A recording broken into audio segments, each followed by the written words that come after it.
Man, oh man. Welcome to the Chop Shop. I'm Eddie James. My brother from another, DJ React. Yes, sir. Yes, sir. Yes, sir. What up, What's bro? up, man? What's going on, man? Hey, man, we got a happy Saturday. I know, man. A freaking This Saturday. is fucking rare. Yeah. We're usually doing this at like 11 o'clock at night, and it's a rainy Saturday afternoon here in New York City. Yeah. Hey, man, we got one of our family members, brothers. Yeah, the homie's here. back. Yeah, the homie's back for a part 2, man. We ran out of time. There was so much stuff to be covered.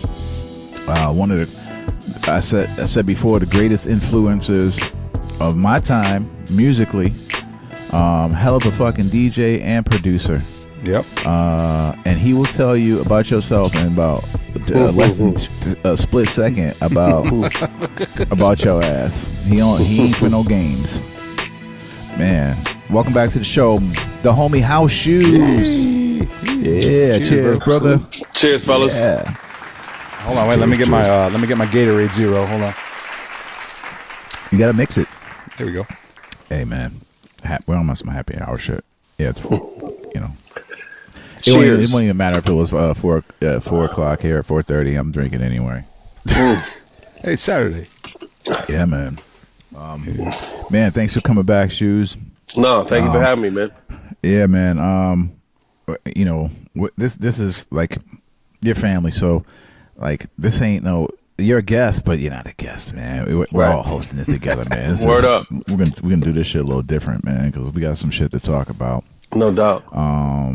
And there's a couple things that that I know I missed out on. That me React and I missed out on. Regarding your own production, we just sort of ran out of time. Right. Because it was very important about your production and you as a producer. And there were so many joints, man, that you did, man. And I think the last time we left off, it was Dilla left you in the basement and went to the strip club, and it was learn that shit on your own. Yeah. You know what I'm saying? Yeah, man. But did you when you were you using his equipment, or when you went back to the crib, did you cop your own equipment? What? So when I started on a 4-track. The homies Beej and Spot. I was in this crew called 31, and they were in Southfield also. And it's crazy. You go over to homie's crib, you think that shit is so far away from being possible. Right. You know what I mean? I was fucking 18 years old. You know what I'm saying? And 4-track. Big ass Tascam 4-track and a rock and play sampler that was a little blue sampler that ran off a 9-volt battery. But it was a 16-second sampler and it had pitch control. You know what I mean? So just drum loops and beat miners type shit. Beat miners was my primary influence when I first started making beats. You know what I mean? Oh. Just dirty drum loops and filters and, unfiltered, bring the top up for the chorus and shit. You know what I mean? Yeah. Then I started that's fucking crazy with that Jay. You said that. That's crazy. Absolutely, bro. That's crazy that you said, because we did, man. Yeah, we did the interview with Evil D and Walt, and they mentioned, remember the React? They said that they didn't have an MP or something. They used the Akai something. Yo, there were loops, bro. There was loops. They were. They were just And then Evil D pulled the camera out and end of the stage, he still had the bro. shit. End of the Stage and The Shining is one of the greatest back-to-back single produced albums ever to me. Yep. You know what I mean? Yeah, man. Man, I'm glad. Yeah, there's not many. The homie had an ASR 10. I made a beat on an ASR 10 in its college dorm room one time, and I also met, around the time I met Jay, J Star and Jeru, who were the Artifacts OGs. Like Tame and L's OG, they taught Tame and L how to do graffiti and shit. You know what I mean? Oh shit, word. And they was in the D, and they had an ASR 10 and an MPC 2000, and they would just, I'd go over there and just throw them a couple bucks, and they just let me cook all night. And it was the same tip, like, don't fucking ask us no questions. Unless you hit an absolute brick wall, don't fucking bother us, homie. You know what I mean? Yeah. And that's how you get good, when you figure the shit out yourself. And then I got a 3000 in like 96. Ooh. When I put out the Jetty Unreleased, I came into some bread, and I got MPC 3000, and I put out the Jetty Unreleased record. Man, yo, I think I got my 3096 too. React. That was before I met you. Yeah, when I met you though, you had the 3000. I did. I've been itching, man. I ain't gonna front. I've been itching a little bit. I have 4 MPCs. I got a 3000 SE. What's up, bro? Someone this way. I got an XL. I got a 2000 XL. I got a 500. I should have never sold my shit. You ain't got that heavy ass monstrosity machine that I was thinking about. I only got because Just Blaze had that shit with the 4000. Nah, I was like, it's too much. Like the thing that was great about the SP 1200 and the fucking 3000 and was you could only do so much. And when they started having big ass screens and shit and all this, I was like, I don't want that shit. That shit it looks way extra. I don't need more functions. I know. And when I go back to making beats, eventually, I ain't made a beat in 15 years. But when I go back, I'm gonna go back. Like, I'm gonna go back. I'm not gonna go forward. Right. I don't want to learn how to make beats and all this new shit. I'm gonna make beats like I used to make beats. I don't give a fuck about a machine or any of that software shit. It does all the work. All the fucking options allow. It's like you're co-producing. There's so much. There's so many possibilities. I like I like limitations. I don't want unbridled possibility. I want absolute limitation. You know what's funny though? Even with all the shit that Machine does and the new MPCs do, I still find myself doing shit like a fucking dinosaur. Right. You know what I mean? I'm still manually duplicating the fucking sample and and copying and pasting it to each pad and then setting my. You know what I mean? Like I'm just lying. No, man. That's exactly how I did it the other day. Okay, but no, I mean, bro, listen, man. Why are you trying to shit on me, bro? No, I'm not shitting on you. I'm not shitting on you, man. I want you to tell the truth because that's the truth. Well, this is what I'm. Granted, I know how to do it the other way, but I always find myself navigating towards like the simplistic old, the old head fucking. He is not simplistic. The right way. Shoes. This motherfucker knows software like you would not believe. And I tell you, when I tell you, he pick it up like quick. Right. I'm on. Yeah, but sometimes sometimes it gets convoluted. You know what I mean? Like the other day, I made some shit. It's been like 2.5 months since I attempted to make some shit, and actually, me and Eddie were on a call when we were just whatever chopping it up, and I just I don't know. Like it was like I forgot how to use the fucking machine for a few hours, and then like it's like riding a bike almost. You know what I mean? Yeah. But yeah, I don't know, whatever, man. He got John Blaze too. He a little modest with it. The best ones usually are. Yeah, man. Legends don't call themselves legends. Yeah, that's true. And DJs do. DJs are the best producers. Yeah. I'm sorry, I don't care about. That's real shit. How many? Actually, yeah, I stand on that. Yeah. I only say that because. So there was we did the interview just last week with Stro Elliott, and we didn't get a chance to really talk about Stro, who I think is just, I've always thought he was one of the dopest, who really still never really gets his shine. And you can hear, like when you hear a Stro beat, you know it's a Stro beat, and people have really lost sight of how important identity is when you're a producer. Like, fuck a motherfucker that can do 10 things and sound like 10 different people. You got to sound like your fucking self. Yeah. You know what I mean? Yeah. Stro definitely has his own sound. Yeah. I mean, talk about real quick when you first met him, because that's funny that you said, because he came out of the percussions, and I seen like the older stuff that he had, and typically, I don't know if it was your cup of tea, but it was super clean. Yeah. It sounded like, it was almost like the Roots splash, whatever. Yeah. What'd you see in Stro that was like, yo, that quality, I think man. I can do. Like, okay. Nothing whack. I heard Stro for the first time at Boombox. Shout to Inca One, Analog, and Ben Diggin. Boombox is a monthly event that is turning 18 this year in Los Angeles. You just did one too, I think, right? I did it last weekend. I don't remember. I fucking cook motherfuckers. I wish I could remember it, but you know what I mean? I was talking mad shit too. I was talking about kill your oppressors and all that shit on the mic. It was crazy. Hey, but you got that playlist on your Serato saved. Yeah, hell yeah. Yeah. Like, no, but it was he does like a production showcase once a year where he'll have like 4 producers. And this is back probably, 2007 maybe. Mm-hmm. And I forget who else was on it, but he had his shit up in there and he played, and it was like, yo, you're crazy.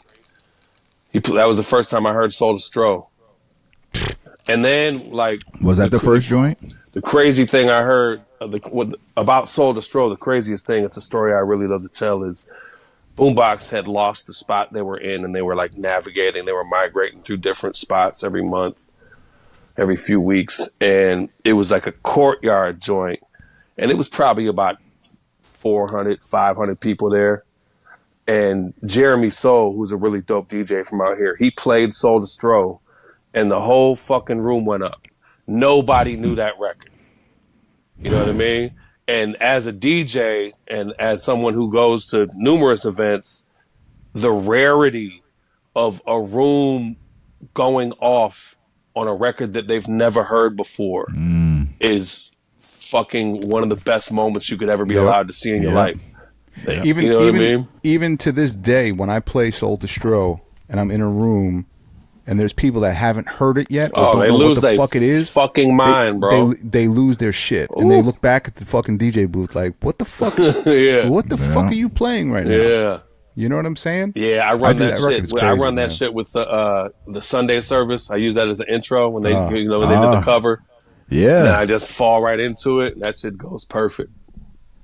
Man, how'd you get this? How'd you get that? Did you just the Sunday service shit? YouTube rip probably, or just a random folder somebody gave me or something. You know what I mean? I never thought about that. I want to do that in my next set. Oh man, run with it. I don't give a fuck. It's fun, bro. It's super fun because it takes everything down because it's just a cappella and it's just like vocals. Just like the beat is, but I like to stop and start at numerous times when I'm playing. I do that. Yes, I love, we bring everything back down and then we'll fucking fire this bitch right back off. You know what I mean? Yeah, I use the shit with obviously the original. Right. I ran the original and then I ran because there's two versions of Back to Life, right? There's the Keep On Moving record, right? And then there's, the one where it's a cappella and then the beat drops. And then there's Mary J. Blige's shit. Right. Yeah, but I need that version without fucking Clue screaming all over it. If you have it, or somebody who's listening, you have it? Yeah. Please send it to me. Because the version I have has fucking Clue screaming all over Jadakiss's verse, and that shit is mad annoying, and I don't play it now. It is. But shouts to Clue. Shouts to DJ Clue, but it's just annoying. Ernesto. I was at the club with a homie one time, and Clue was playing at St. Andrews, and my homie got so drunk, and we was like, he's not mixing nothing. You know what I mean? And my homie had he had a fucking a whole bottle of Sky vodka in a water bottle. Oh, and he was Sky. He was so fake, like he was throwing money at him on stage, bro. Please play my shit. No, bitch, like, nah, motherfucker, we throwing money at you. You know what I mean? It was, and then he fucking like fell asleep driving to the crib that night. He lived around the corner, and like he sideswiped cars. Watch this. He sideswiped cars on both. Like he fell asleep driving and went do on the right side, and then oh shit, and then went back to sleep left side do. You in the passenger side? No, I was at the crib. He came over the next morning at like 7 o'clock. Okay. Yo, he pulled up at the crib at like 7:30 in the morning and just came in and just sat on my couch. He was like, "Shoes, my truck." And I was like, "What the fuck happened?" He's like, "Go look at it." But yo, he claimed the shit on his insurance, bro, and he got it off. How the fuck do you sideswipe parked cars on both sides? He got a new truck, and he got it cleaned. He got it cleaned up. It was crazy. Shout to my brother DJ Snake. He's a fucking maniac. That's my dude. Snake, I'm glad you survived, bro. That's crazy. I mean, yo, how about this, man? How many times that we've DJ'd and we don't know how we got home? Bro, it should happen all the time. I mean, I DJ from home now. That shit happened to me 3 times this week. No, I'm talking about well you know what I mean? Like you're DJing and then you blink your fucking eyes and you're in bed and it's like 11 o'clock the next day. And you're like, what the fuck is going on? Bro, I got crazy stories like that. I got stories where oh my God. I got a story. I got a fucking story I'll tell y'all because I just finished closing my child support case. And I'm very happy about it because that shit accrued like a motherfucker during the pandemic because we ain't had no job. You know what I mean? Yeah. And I had my unemployment from the record shop. But I'm very good with money. So I was just sitting on that and making sure because I didn't know when the fuck we was going back to work. Yeah. You know what I mean? So I was I never told this story publicly because it could fuck up custody issues. And like me and baby moms are on much better terms these days also. So I'm not tripping. But I was in San Francisco, bro. And I really wanted to tell the story because it's definitely a very heavy white privilege. It's a tale of white privilege. You know what I mean? React knows about that. I'm fucking DJing, right? It was a Dilla joint at Mighty in San Francisco. It was like Facebook invites, like 4,000 people said. It was like 800 people with a line around the block all night. It was crazy. And I don't remember playing my first record. I knocked a bottle before I got on the wheels. Whoa. And blinked my eyes, and I was in a fucking hallway. I didn't know if it was an apartment building. I didn't know if it was a hotel. And there's 5 cops walking up the staircase with their guns drawn. And I'm real-time hammered. Like, I'm still fucking hammered. As they would say in the D, blowed. Oh, blowed, yo. I walk up to, I could tell who the head cop was. I walked up to him, and I was like, you ever heard of Dilla? I was like, he would have been 40 years old tonight, and we were celebrating his life at Mighty, and I drank too much. And I forgot to tell you, too, when I seen the cops coming, I looked down and I was naked. Oh, shit. I'm naked in the hallway with 5 cops walking towards me, bro. Oh. Naked. Oh, my God. This is 10 years ago. And I walk up to the main dude. I'm like, Jesus. You know who Dilla is? We celebrating his birthday tonight, and I drank too much, and I'm naked. This is right when Mike Brown is going on and all that shit. Like when the cops, it was hunting season. You know what I mean? They was putting motherfuckers down every day. It was a different story from a different city. You know what I mean? Yeah. These motherfuckers got to knocking on the doors, found my clothes. They was like, get dressed. I got dressed so fast that like my drawers was stuck on the side of my pants and shit. You know what I mean? Yeah. And they're like, come with us. These motherfuckers walk me down. We hit the street. They walk me like 2 blocks up to a motel. They're like, get a room. I got a room. They walked me to my motherfucking room and said, have a nice day. Wow. If I looked like either of y'all, I probably would have been chalking that hallway. Oh, well. You know what I mean? I'm a couple of shades lighter darker than React, but, he's Sicilian. But this is 10 years ago, police, state, America. Yeah, you know what I mean? You would have got it because you Puerto Rican. You look Puerto Rican. And then it's like Bill O'Reilly on TV talking about there's no such thing as white privilege. And I couldn't tell that story because, she might pull custody. You know what I'm saying? But that shit is real as fuck, yo. These motherfuckers gave me a tour. They walked me. That's tomorrow, and that is it. That is it for us. And we will leave you with a. I can't do it. We'll do it live. We'll do it live. Do it live. Fucking, I'll write it and we'll do it live. Fucking Bill O'Reilly. Fuck that motherfucker, man. What a cocksucker. Yeah, oh, man, my for God. Yeah, what a cocksucker. Man. That's funny. I mean, we all, well, not, I can't say we all, but I've seen it. But, I mean, React sitting there super chill. I mean, come on, React.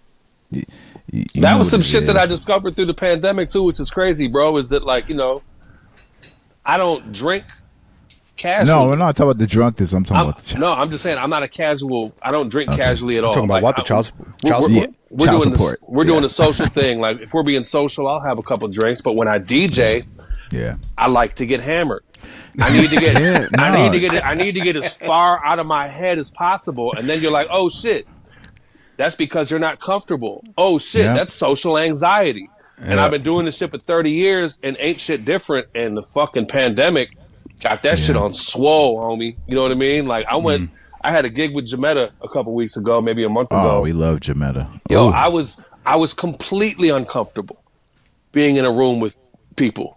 You know what I mean? Like, I was just backing up her set, just pressing play on her joints. But like the whole 2 hours sitting in the bar with my lady and Jametta, and I'm like sweating and shit. I'm completely uncomfortable. And you start second guessing yourself. You know what I mean? You're like, God, I've been doing this shit for 30 fucking years. Why am I not comfortable right now? How many times have we all said that to each other? I mean, like at gigs. Is this the first time, or there's been a few times? Because as DJs, all of us are DJs, you know, I still do the mom spaghetti sometimes, bro. I still do the mom spaghetti sometimes. I still, you know, I have no aversion. So a lot of people have an aversion to throwing up. If my stomach don't feel right, or if I'm stressed, I'll go right in front of the toilet. Get it out. Get that energy out. Yeah. Get that bad energy out, and it's a reset button. You know what I mean? I just take a Xanax. I can't do that because I drink. I'm not trying. I mean, you could probably tell me that it's not that. I'll tell you what. The first time I ever took a Xanax, I went to a Yankee game, and my boy said to me, "You want a Xanax?" I was like, "For what?" I never took one before. He said, "Oh, well, just take a half, bro. You know, relax a little bit." I was like, "All right, yeah, whatever. I'll take a half." I took a half, and I was like, "Man, this shit didn't do nothing. Give me the other half. Give me the other half." Yeah. So whatever. I take the other half. We're drinking and shit. He knew the guy. He knew one of the ushers in. Yeah. He, you know, fucking Italian guy named Vinny, right? He knew one of the ushers in right field. Fire. So he escorted us down to the right field line, and then as soon as I get to my seat, bro, and we're drinking at this, obviously we're drinking and shit. Yeah. I get to my seat, boom, the shit hit me like a fucking ton of bricks. I was knocked out by the third inning. I was sitting on the fucking left field wall, knocked the fuck out. Bobby Abreu was throwing fucking baseballs at us, and I'm sitting there like this. Snoring, knocked the fuck out, and I woke up. It was the seventh inning. Seventh inning stretch. I woke up. I swear to God, I woke up during the seventh inning stretch. I swear to God, hand to God. And then in the parking lot, I'm sitting in the parking lot waiting for the cars to clear out. I'm like, man, so much traffic getting out the lot. You had to drive. So much. Yeah, I had to drive home, but so much traffic getting out the parking lot. So I put the car in park, and I just sat there in the parking space. And this was an afternoon game, so it ended at like 4 o'clock, 4:30, whatever time it ended. Still sunny and hot outside. Yeah, dog. I woke up. I fell asleep in the car. I woke up. It was like 7:30, 7:45. I was the only car in the fucking parking lot. Luckily, the fucking thing, I was able to get out the fucking parking lot because there was still a guy out. Terrible. After that, never again. I'll never take Xanax ever again. I did Static Show once, and he had this humongous bottle of Grey Goose, like the biggest bottle you could ever have of Grey Goose. And Static Selector. Yeah, and I did the show on Shade 45, and when I came to. Shout out to my homie Simi and the homie Rudy. We was in the Simi Auto? That's my dude, bro. Oh, I love Simi. Yeah, piece of Simi automatic. I came to. We pulled over on the side of the fucking freeway or like exit ramp or some shit, and I just came to like a maniac. Like cops got their flashlights. I was like, "Yo, we was just on Shade 45. It was crazy," and they was just like, "Man." They was like, "We ain't signing up for this. Have a good night." You know what I mean? Like, Shout out to Static, man. Yeah. Do we chalk that up to white privilege? Was this you leaving the radio station in New York? Yeah. Oh, okay. you lucky. Oh, I yell at cops, bro. You are lucky. I caught a Dewey at leaving the radio station. Ooh. Yeah. I drove my fucking Honda right into the divider of the West Side Highway. Jesus. We was one night. I was young and reckless, bro. When I was doing Shoes House on the West Side on 8 Mile at the Buddha Lounge, me, Dez, and Elzai left one night, and we're all faded. You know what I mean? We get faded, and we're driving down 7 Mile, and you know how the cops will do that shit. They'll get next to you and you slow down because you don't want them to like get behind you and see a license.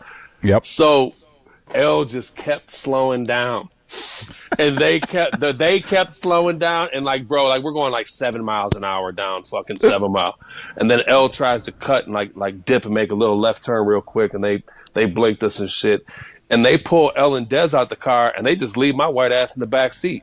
No way. Oh, watch this, bro, for like 10 minutes. And it's like Dez and Elzai, like sweethearts, the most harmless people. You know what I mean? And I just started getting angry because I could be Charles Manson in this bitch. You don't know. Yeah. So I start like doing little movements and like making my presence known. And the cop comes over and he's like, "Can I see your ID?" And I'm like, "What the fuck you want my ID for now?" Yeah. I was like, like, first of all, and this was the same day that Blade Icewood got killed. Oh yeah. I know you. You know what I mean? Oh man. So I'm like, what the fuck you want my ID for now? I'm like, this is Detroit royalty right here. This is hip hop royalty. This is Slum Village. You know what I mean? And I'm like, these motherfuckers are angels. They are harmless. They couldn't hurt. They couldn't pull the wings off of a fly. You know what I mean? And I was like, why y'all fucking with us? Y'all need to go figure out who the fuck killed Blade. Fuck yeah.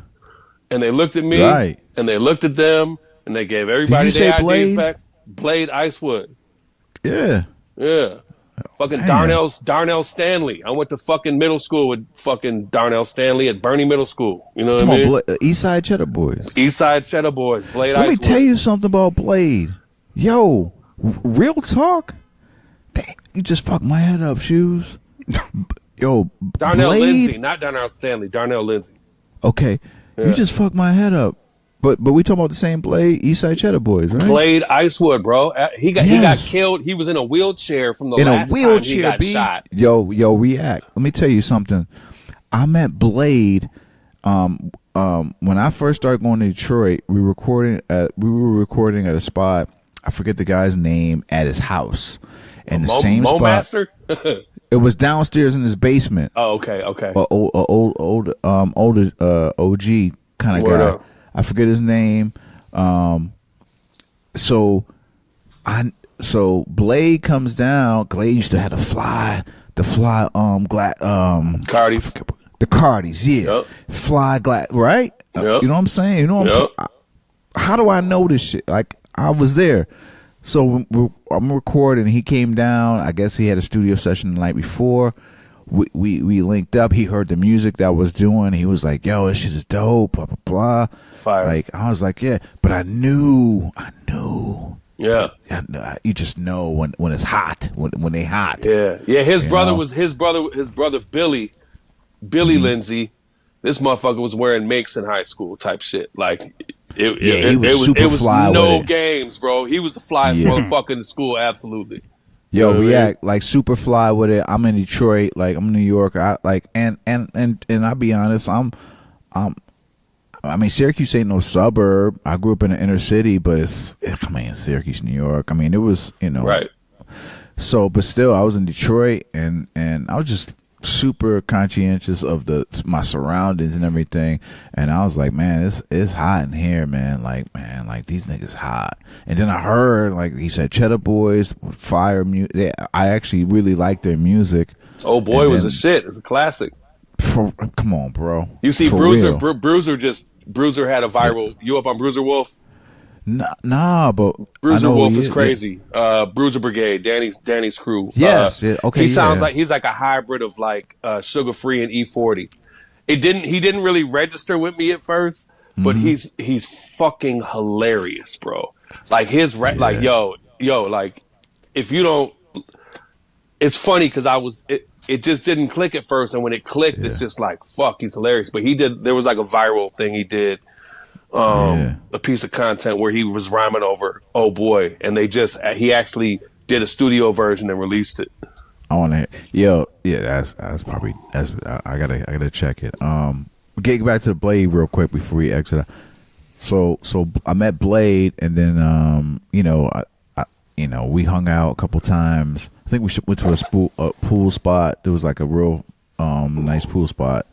I forget which one it was, and then obviously the River Rock on Sundays.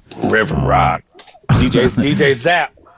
Yeah. The River Rock on Sunday. So, but I was just like, man, like, and I had a conversation with him. I'm like, hey, B, you talented, bro. Like, you got it, man. Like, man, but I said, but I was like, man, y'all too hot. Right. The streets, bro. Like, hot. Yeah, what type of bitch? What the hell? Oh my God! Nah, pause, man. Come on. What type of bitch ass motherfucker shoots a motherfucker in a wheelchair? Yeah, that's some bitch shit. I know. Yeah. So when I went back to New York, no, he wasn't even in a wheelchair by then. He was up and about. Right. And then I went back to New York, and then my boy APX from Connect 4, he's like, yo, they shot Blade up, man. I think it was on a porch, right? At his sister's crib or something like that. In a wheel, and not even that. No, that wasn't it. That was somebody else getting shot in Detroit. But he was like, they shot up Blade. I was like, what? Yeah, I told them cocksuckers, I was like, you need to go find who the fuck killed Blade while you wasting your time fucking with us. Yeah. I use my privilege in the right ways, because for any white person to feel like they don't have privilege is like the most disrespectful fucking shit. Are you fucking kidding me? You know what I mean? Yeah. Fuck out of here, yo. Eddie reminds me every show. I do. I said to bring us to the top. I said, React. You have to use your right privilege, man. I mean, I don't know. Start playing Hootie Blowfish or something. I don't know, Hootie or somebody in this bitch, man. Open up the show, and you might have to do the shit. Yeah, that's hilarious. Oh, man. Hootie and the Blowfish. And he's black. I couldn't tell you one of these songs. He just got in trouble too. I couldn't tell. Yeah, for a joint or some shit, right? He had a joint or some shit. Right. It was crazy. Yeah. Oh man. So get back. Like we completely went off from the Stroh Elliott shit. Yep. So the Stroh shit, so you took a chance on Stroh. No, I wasn't taking a chance. Oh, you just okay. It wasn't taking a chance. The music is undeniable. You know what I mean? Undeniable. Right. Absolutely. I was like, start sending folders. You know what I mean? Yep. And that's what he said too. And like we said last time, you know what I mean? Like all the records on Street Corner I'm very heavy handed. It's like my version of you. They call me, I'm not arrogant or cocky. I just know who the fuck I am. Yeah. People call me Golden Ears for a reason. You know what I mean? So folders, and we got the self-titled record together, and we did that, and then we just kept going, and I'm very grateful that he trusted me to be the vessel. You know what I mean? Because because all everything that he released, has been stellar. Yeah, absolutely. The self-titled shit. I mean. This is my favorite. This is one of my favorite shits right here. Hold on. Oh, you can play Going It Again? No. That record's crazy too. This shit right here. I love this shit right here. I love this fucking shit. Let this shit play. Yeah. You know this shit. It's been flipped by a lot of people, but but not like this. There's other elements of it too that he did. You know what I mean? 2, 3, fight. This shit is so fucking stupid. This is how the video game should really sound. You know what I'm saying? In the video game. And then he's got the punch. You hear him right here, like the uppercut sounds. Very, very subtle. This shit is crazy. And this shit right crazy. Anyways, shouts to Stroh, man. Oh my gosh, man. Stroh, man. Come on, bubble wrap that guy. Yeah, I'll tell you some real shit. I've never seen the universe lay down for somebody like I saw the universe lay down for Stroh. Like I saw the universe lay down. I saw the universe like present itself to Stroh, like in the whole process of doing that first record. And then he called me one day and he was like, "Yo, so they were gonna do this Jazzy Jeff. Did he talk about the Jazzy Jeff and the Fresh Prince shit, right? Yeah, he did. They're gonna do that, and he was fucking around in the studio with Jeff, and he gets the phone call, the text, or whatever, and it was off. Apparently, he got a bunch of mysterious texts. right. Yeah. Off to the races. You know what I mean? Like, I couldn't understand it at first. Like, I still remember us having that conversation. I was like, wait. Because I immediately thought they let go Jeremy Ellis, who's another incredible motherfucker. We talked about, that's my dude. Yeah, he's incredible. You know what I mean? Incredible. Yeah. Fucking sweetheart. I was like, damn, they fired Jeremy? And he was like, nah, they fired the percussionist. And I was like, wait a minute, bro. So you about to be the percussionist for the Roots our way? You know what I mean? Yeah, crazy. That levels the entire culture up. Are you fucking kidding me? You know what I mean? Yeah. Oh, I felt the same. I felt the same way. I told him. I said, man, when you joined the Roots, I was like, man, this is like really like bridging the gap, like type shit. And giving what's the word I'm looking for? Like validity to what we like, validating what we do. Like, yeah, you ain't gotta, you can do it our way too. Yeah. And it's no less and it's no more. He's doing the same exact shit. Yep. And I also told him I didn't like finger drumming. I mean, how did you feel about the whole performance based? I have no problem with it. But if a motherfucker's playing me beats and he starts doing that shit, I'm tuned out. Like, people posting videos of themselves, like, at the beach at sunset, like, doing that shit. Just shut the fuck out of here. Press play on the beat, dude. It's music. I want to hear it. I don't give a fuck about seeing your fucking shoes. These motherfuckers be at the crib doing rudiments and shit. Like, get the fuck out of here, man. And that's the part I used to tell React all the time. I was like, yo, React, I said, if you send me another motherfucking finger drummer, bro, I swear to God, I'd stop sending me these motherfuckers. I don't want to see unless it's Stroh. Because Stroh shit looks fucking super sexy. Yeah, I understand that. But to Shoes' point, right. If it's performance based and it's live performance based, that's dope. That's a totally different ball game. But don't try to impress me with you doing that shit live, because it doesn't matter. Yeah. Because the beat is all that matters, yo. Right. Exactly. Like, I don't need to see you fucking dancing around a drum machine, man. That shit is fucking cornball. That's one thing. When the beat battle started, it got so performative. It was gross. Motherfuckers got. Sometimes it was funny. Sometimes people could pull rabbits out of hats. And it would be dope, but that shit, just for the most part, it was just corny to me. I'm like, y'all perform, like, just press play, motherfucker. You know what I mean? Right. Yeah. Man. And it's funny, Stroh came from the beat battle. I mean, I didn't know that. He was saying that. He said Boombox earlier. Yeah. He said Will I Am versus like, Oh No. Oh yeah, the what was that shit called? There's a DVD. It's a DVD. You can get that shit on DVD. It was like Thes 1 versus Exile, Oh No versus somebody, and Stroh versus somebody too. Yeah, and it was crazy. He said he had the he said in the last interview. He said he had the Solar Stroh and he had the Marv joint. Yep. Marvin's movie, yeah. Not Marvin's movie. No, Turn On Some Marvin. Turn on some Marvin, yeah. Like, ooh. Shouts to, I think it was his name Vern or something, like Vern, or I forget his name. He got cooked, whoever it was. Yeah, he got cooked. I was like, with those. Man. That's funny. So like musician wise, man, like you said you hadn't done the beat in 15 years, man. Like, right? Why? I mean, I'm not sure if we talked about it before, but is there any reason why that you're not doing it? Because all the work that you put in. I stopped when I had kids. I just didn't have space for it in my life. You know what I mean? Right. I'm good at I'm golden ears, but I ain't figured out how to live a fucking crazy ill life off of this shit. I'm still in a 1-bedroom. You know what I mean?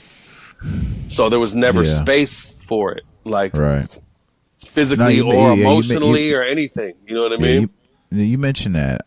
So then I started like making records became what making beats used to be, like putting other people's records together. That's where I fit that process in. You know what I mean? Yeah. The last interview, you mentioned that, like, I mean, we all talk about our living quarters and you're in a 1-bedroom, stuff like that. But you are an influencer. There are certain moves that you can do. Is there any pushback that you have because you're in LA, and is the music industry that much different right now? I mean, people are looking at you to release their stuff, and it has to be a boatload of people playing you music. Yeah, but I don't like any of it. Like the label is about to be in a storage unit. No way. Nah. 100%. And there's multiple reasons. The main reason is the person I was doing business with kind of tapped out on me last year. Definitely like checked out. And yeah, last year whooped my motherfucking ass, bro. Like the label died, my father died, my cat died, you know what I mean? And I just stopped caring. Yeah. And I think I might have said it last time. Like I'm unfulfilled, I'm unimpressed. That's the main thing. I'm unimpressed. Like Soundtrack's the last motherfucker I heard that I wanted to put a record out from. And that was like 4 years ago.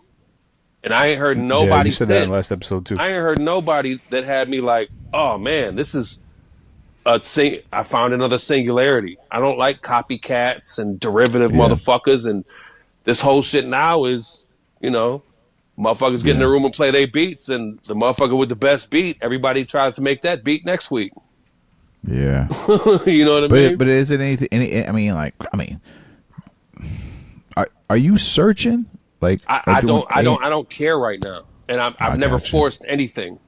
Yeah. It's always been an immediate response, a sense of urgency. You know what I mean?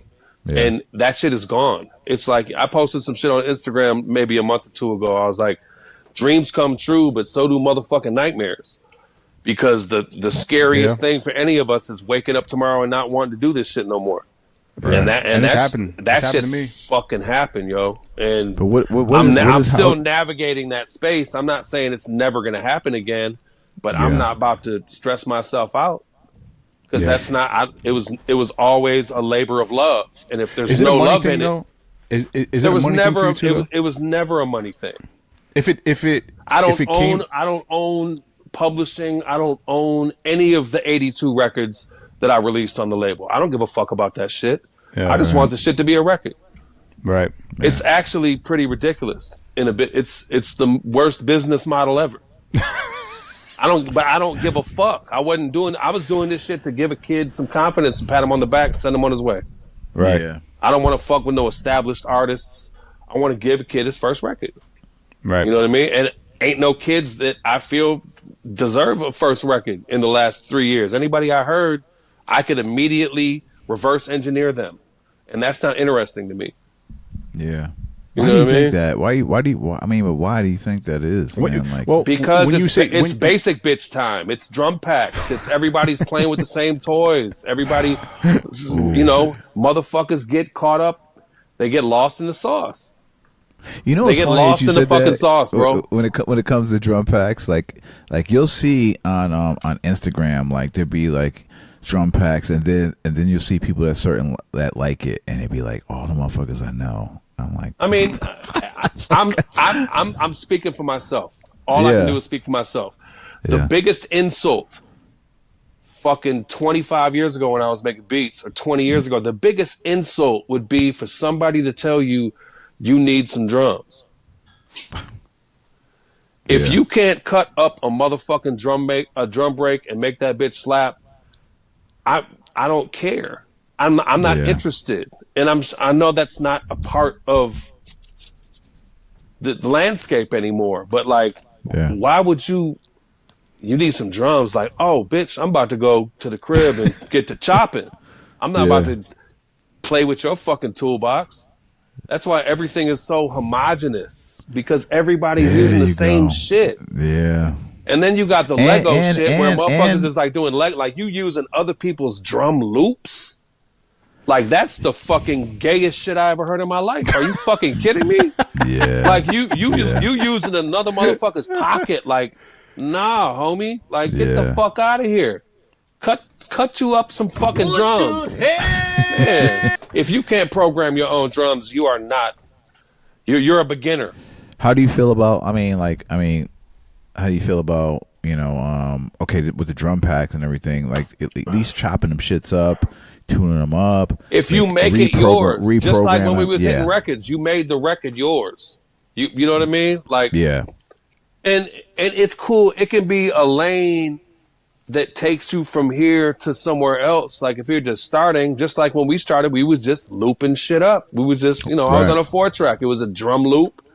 And it was a fucking sample on top of it. But don't fucking start talking out the side of your fucking neck, acting like you a boss or you're great when you're fucking building Legos, homie. Like you're building Legos. Yeah. You got motherfuckers get the sound packs and they get the new library shit, and they'll just take one of the loops and put it on one of the drum loops and call themselves a producer. And it's like, I wasn't a producer when I was making 4-track beats. Yeah. You know what I mean? I was fucking around. I was finding my way. Yeah. Hey, but I gotta admit, there's a couple out there, I ain't gonna mention no names, that use some sound pack joints. And I mean, there's always gonna be exceptions to the rule, but I don't care. Let me see you put a record on a turntable and sample that bitch. I'm old school, man. I'm an old head. But you did say that in the last interview, and there's value in that. Like the fucked up thing is, a lot of us get it fucked up when people call you an old head and think it's an insult. Bitch, you're lucky to have an old head around you. That's right. You know what I mean? I'll be an old head. I'm fucking 50 years old next year. I'm an old head, and I'm not going to act like I'm not. Right. Man. Yeah, that's true. And you said you even said it the last interview we did with you, like, it's okay to loop some shit but you got to find the loop. I mean, come on. Yeah, there's magic in that too. There's some crazy loops out here, but still, don't be out here fucking swinging, acting like you swinging your dick when all you're doing is looping shit. Like at the end of the day, you got some cool ass loops, homie, but all you're doing is looping some shit. Yeah, man, you can't listen, man. You cannot put you are not putting street corn in the fucking. No, listen, bro. I'm putting that shit in the storage unit. Nah. It's my shit. You ain't telling me what I'm doing with my shit. I have no interest in that shit right now. So if it comes back, if the fire gets reignited, we'll go full steam ahead. But the original goal of the label was 100 records in 10 years. That was the goal of the label. I fell short. But I got 82 records in 10 years. Yeah. Who the fuck else that put out 82 records in 10 years on the level with the range and so many singularities and individuals that man, I'm cool. Yeah. I ain't do that shit for me to win. I did that shit so that shit can exist long after I'm not here anymore. Yeah. You know what I mean? Well, it's already something else, it's you said that. You said that too. Something else you said last interview too. Yeah. Legacy shit. Yeah, bro. It's not for me. It's for them, and it's for the world. You know what I mean? Like, somebody who got a street corner music collection. God bless. They die in a car accident or some shit. Their family sell the records. All them records go somewhere else, and then they have another life. And then shit happens to them motherfuckers, or they sell. These are going to be circulating through mankind until this shit ain't here no more. That's true. I mean? And boy, oh boy, there's so much great music. And that's what matters. That's all that matters. Like I had a job. Like I stopped working in a record. I love working in record stores, but the only way I'll work in a record store ever again is if it's my own. I was about to say that, yeah. But you know what I mean? I never did that shit like to give my kids extra bedrooms. Like I got to do what I got to do to get my kids extra bedrooms. Yeah. I'm not going to pimp this shit out. That shit is pure, bro. That shit is uncut. And once money gets in the way and you start figuring out how you got to navigate into larger spaces and promotion and marketing, it ain't no budget for none of that shit, man. Just fucking existence is all it is. And I'm cool with that. Yeah. I mean, but you've been doing a great job at it on your Twitch page. I don't know how tired you get of that, but people seem to be enjoying it. You got a loyal following. You know I got lost in the sauce on Twitch for a minute too. I had a homie started dumping off in there for a minute, and when you have somebody start dumping off in your stream and you know, really supporting, you get thirsty. It's like, fuck, I gotta, what if he wants to dump tomorrow too? And I was doing like 30 days a month. I was doing like 5 figures, which is great. Yeah. But the math ain't mathing. And I didn't start the shit to pay the rent or do anything. I started the shit on some therapy, self-care shit. I need to play records or I'm going to go crazy. Yeah. But, that math ain't mathing. No, I understand, like how we. If I'm doing 150 hours a month and I'm, 10 grand is cool, but 10 grand is, 3-4 gigs out of state where they put me on a plane and they put me in a nice ass hotel room and I eat a bunch of good ass food and I play records for 2 hours. Yeah. And I get $3,500, $2,500. You know what I mean? Like, yeah. So this is a conversation I had with Quiz too last night. Shout out to DJ Quiz, heavy hitter. DJ Quiz, heavy hitters. Yeah. He's G-Eazy's DJ. G-Eazy's DJ. Okay.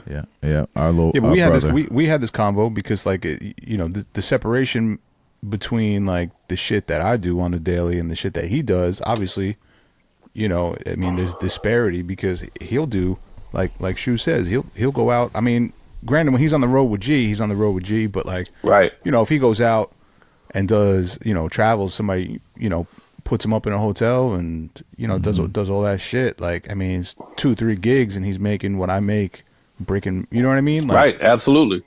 Breaking my hole during the week, 5 days a week. My regular pause. Super my regular pause. Ooh, that was crazy. that might be. Oh my God! Ladies and gentlemen, we might have the worst one ever. Breaking your hole. That was a heavy bag right there, yo. Jesus. Breaking your hole. Breaking. I'm so sorry, fellas. No, but it's real. I mean, it's great. The convenience is great, but nothing great comes from convenience. Right. You know what I mean? Like, there's no wow. Say growth, that again. Nothing. There's no growth from convenience. You don't grow, and that's why I don't like none of this software shit. You said nothing great comes from convenience. Nothing great that's comes from convenience. T-shirt because it makes you lazy. It makes you lazy as fuck. Does. That's why all this software shit, like making art, is not supposed to be convenient. You know what I mean? Like, it's not. It's not. What the fuck? And just seeing the timeline of human existence and seeing where it's going, where all it's about is convenience and entitlement, and people just want to have everything fucking handed to them on a silver plate. And it's like, nah, motherfucker, ain't nothing good coming from that. Yep. Yeah. Ain't nothing good coming from that. Man.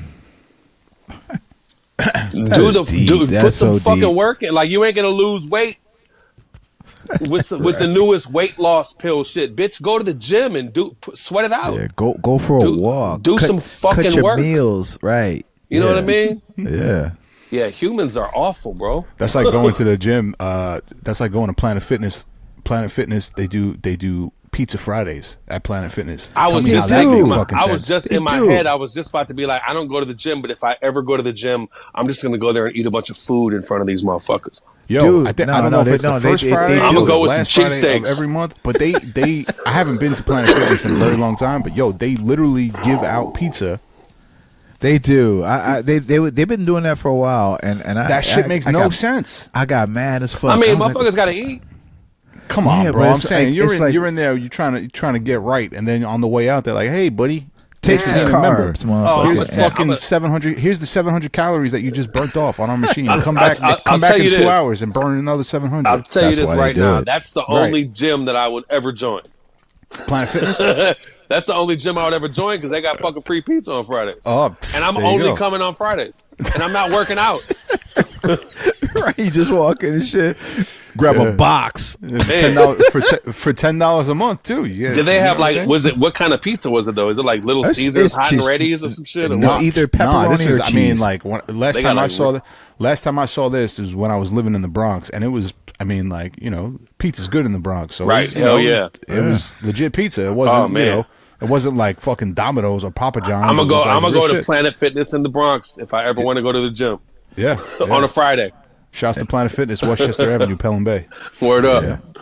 Yeah, man. We trying to do some shit over here, React and I, man. We got to get you here to New York, man. I think New York needs house shoes.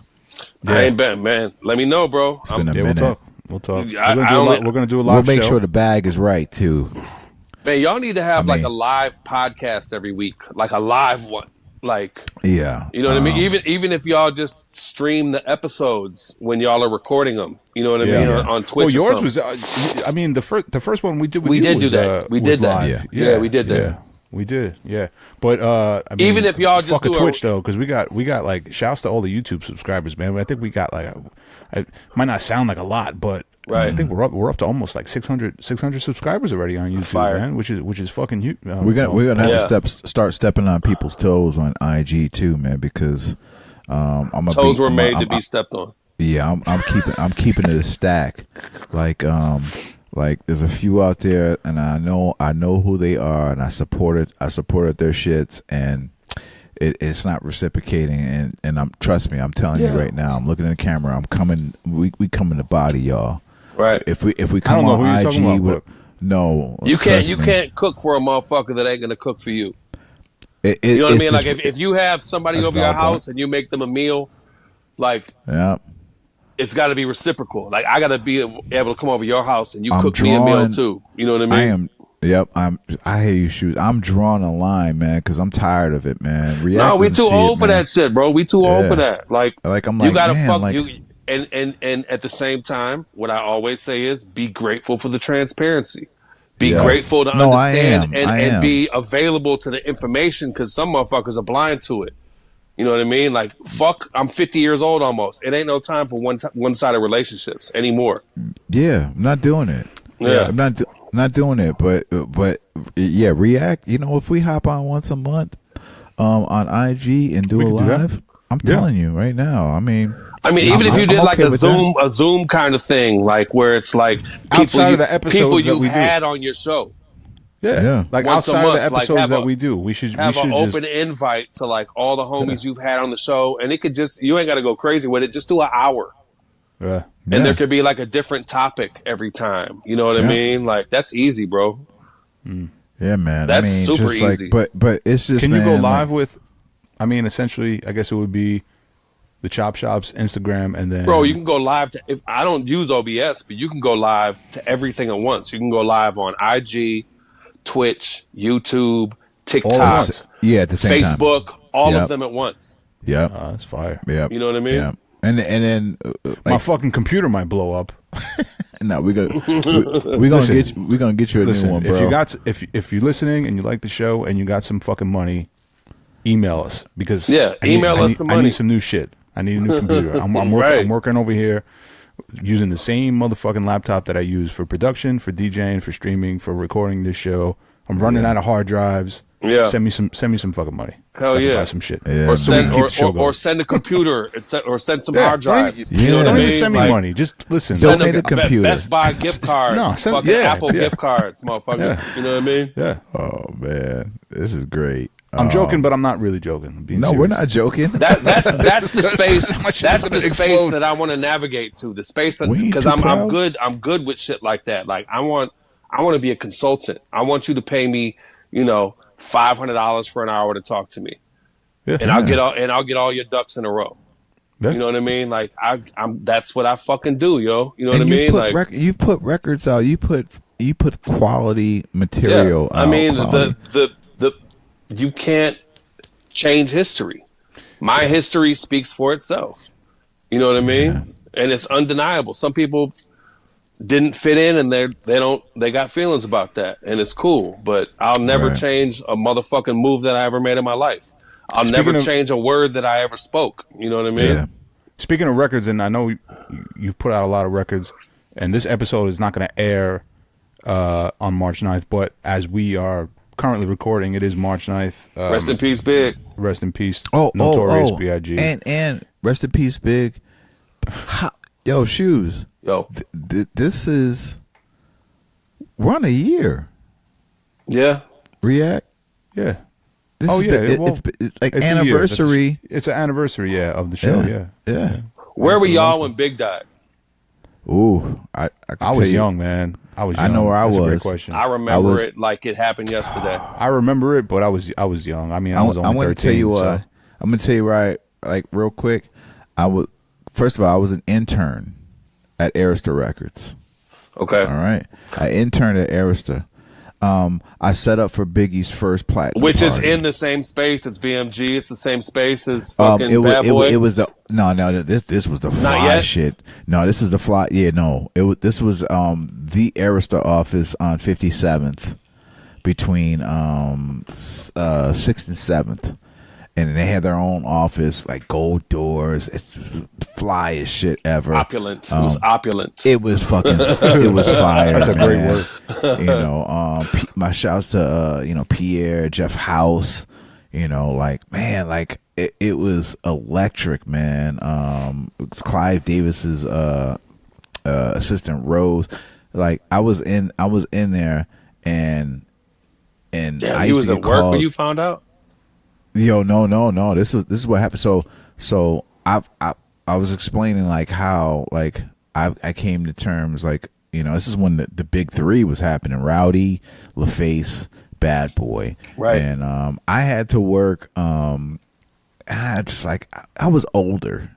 I was an older graduate and shit. I was just like, man. But they were like, yo, you need to work Biggie's platinum party, and I was like. Ready to die. It was at the Palladium. And I was like, I'll blow balloons. Pause. Like I'll fucking put up like what? Yeah, for fuck yeah. Yeah, I want to be a part of that. I was there and I set up for it, man, as an intern. Wound up being the dopest shit ever. Like Big. First of all, Big.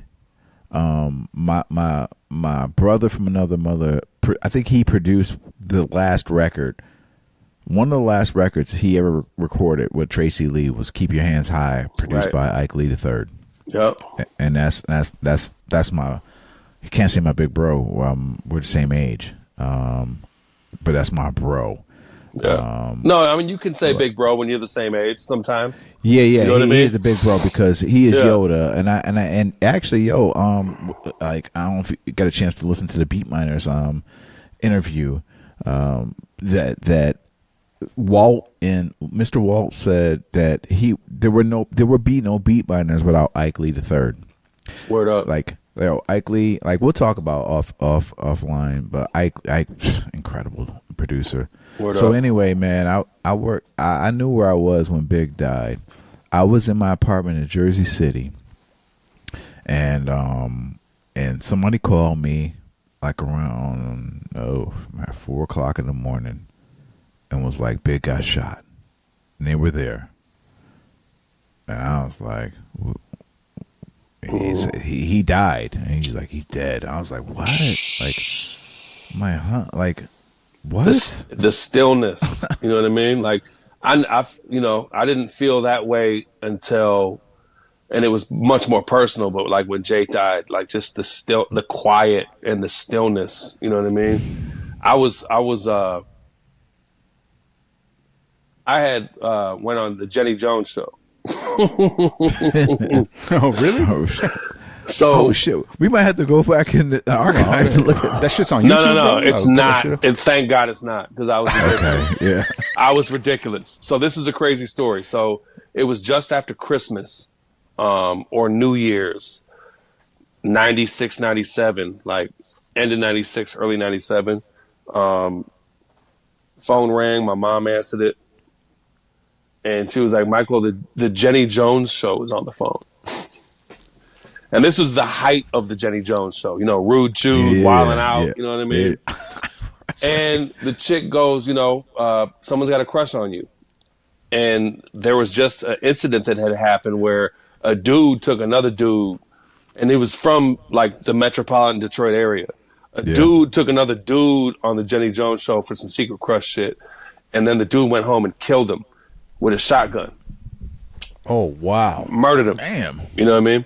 So I was like, I don't know, y'all. Like, you know, I'm in Detroit. I know what happened. And they was like, well, we're not doing those kind of secret crush shows anymore, of course.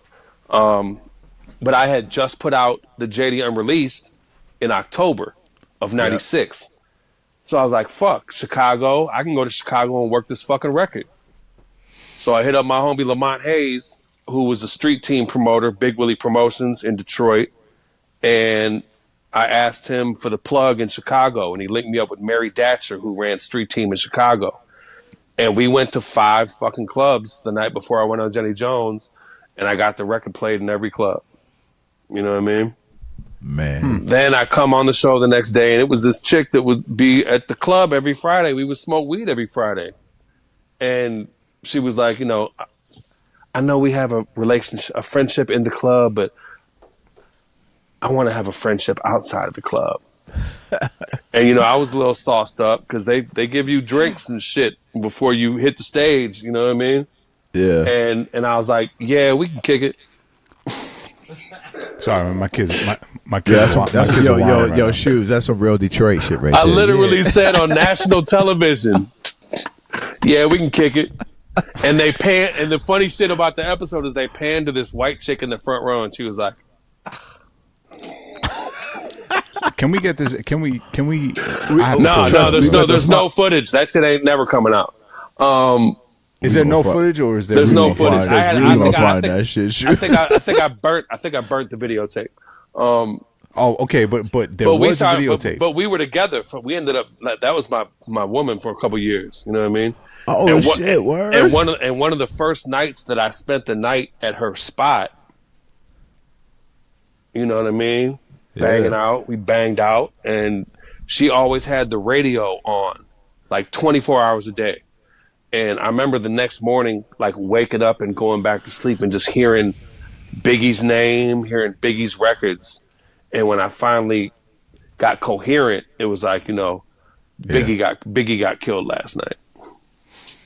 Yeah. And it was like, fuck, are you kidding me, yo? His record had just came out, or it was coming out like that week. You know what I mean? Yeah, it was crazy. And it was called Life After Death and all that. It was crazy, yo. Very Biggie is the best rapper ever, in my opinion. And fuck all the arguments where his catalog ain't big enough to be the best rapper ever. He was at that time, and still to this day, you know what I mean? Like, he was the most fully formed,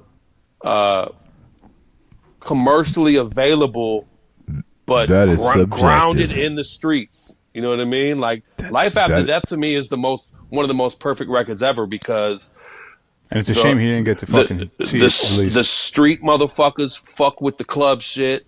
The regular motherfuckers fuck with the street shit on the record. Like, it ain't really no skippers on that bitch. It's a double CD. You know what I mean? Like, that shit was incredible. Front to back, bro. Yo, my favorite joint is "Praying My Downfall." Oh my god, I used to play that shit in the club. Like, once again, stopping everything, playing Puff, playing all that phone call shit. My mom's a pops stop everything. Mixed me with Jamaican rum and whiskey. Oh my god, come on, bro. And just whoever did the track, I think it was maybe Ron did the track. Ron Lawrence, right? Somebody did. Man, that shit's so hard, bro. Yeah. How did I mean, I know because we just to tie in the whole like street corner music and Big and all that other stuff. Like, how did the whole project come about? Oh, okay. The street corner project, the Biggie project. That was probably like 10 years ago today. Oh, look at that. Mm-hmm. So I woke up on March 9th and I was like, fuck, I should have had something for this. And I went online and I just did my Googles and I found a couple folders of big acapellas and I sent them to all the homies. Mm-hmm. And they sent me the shit back like within like a week or two, and I sequenced it and it was before the label though. It was before the physical records, because Street Corner Music started after kind of I started doing the gift series. It was just kind of like a House Shoes Presents thing. You know what I mean? And then the homie talked me into doing the records. But we, you know, that shit's on vinyl. We did like 200 copies, white label shit, hand stamp covers. You know what I'm saying?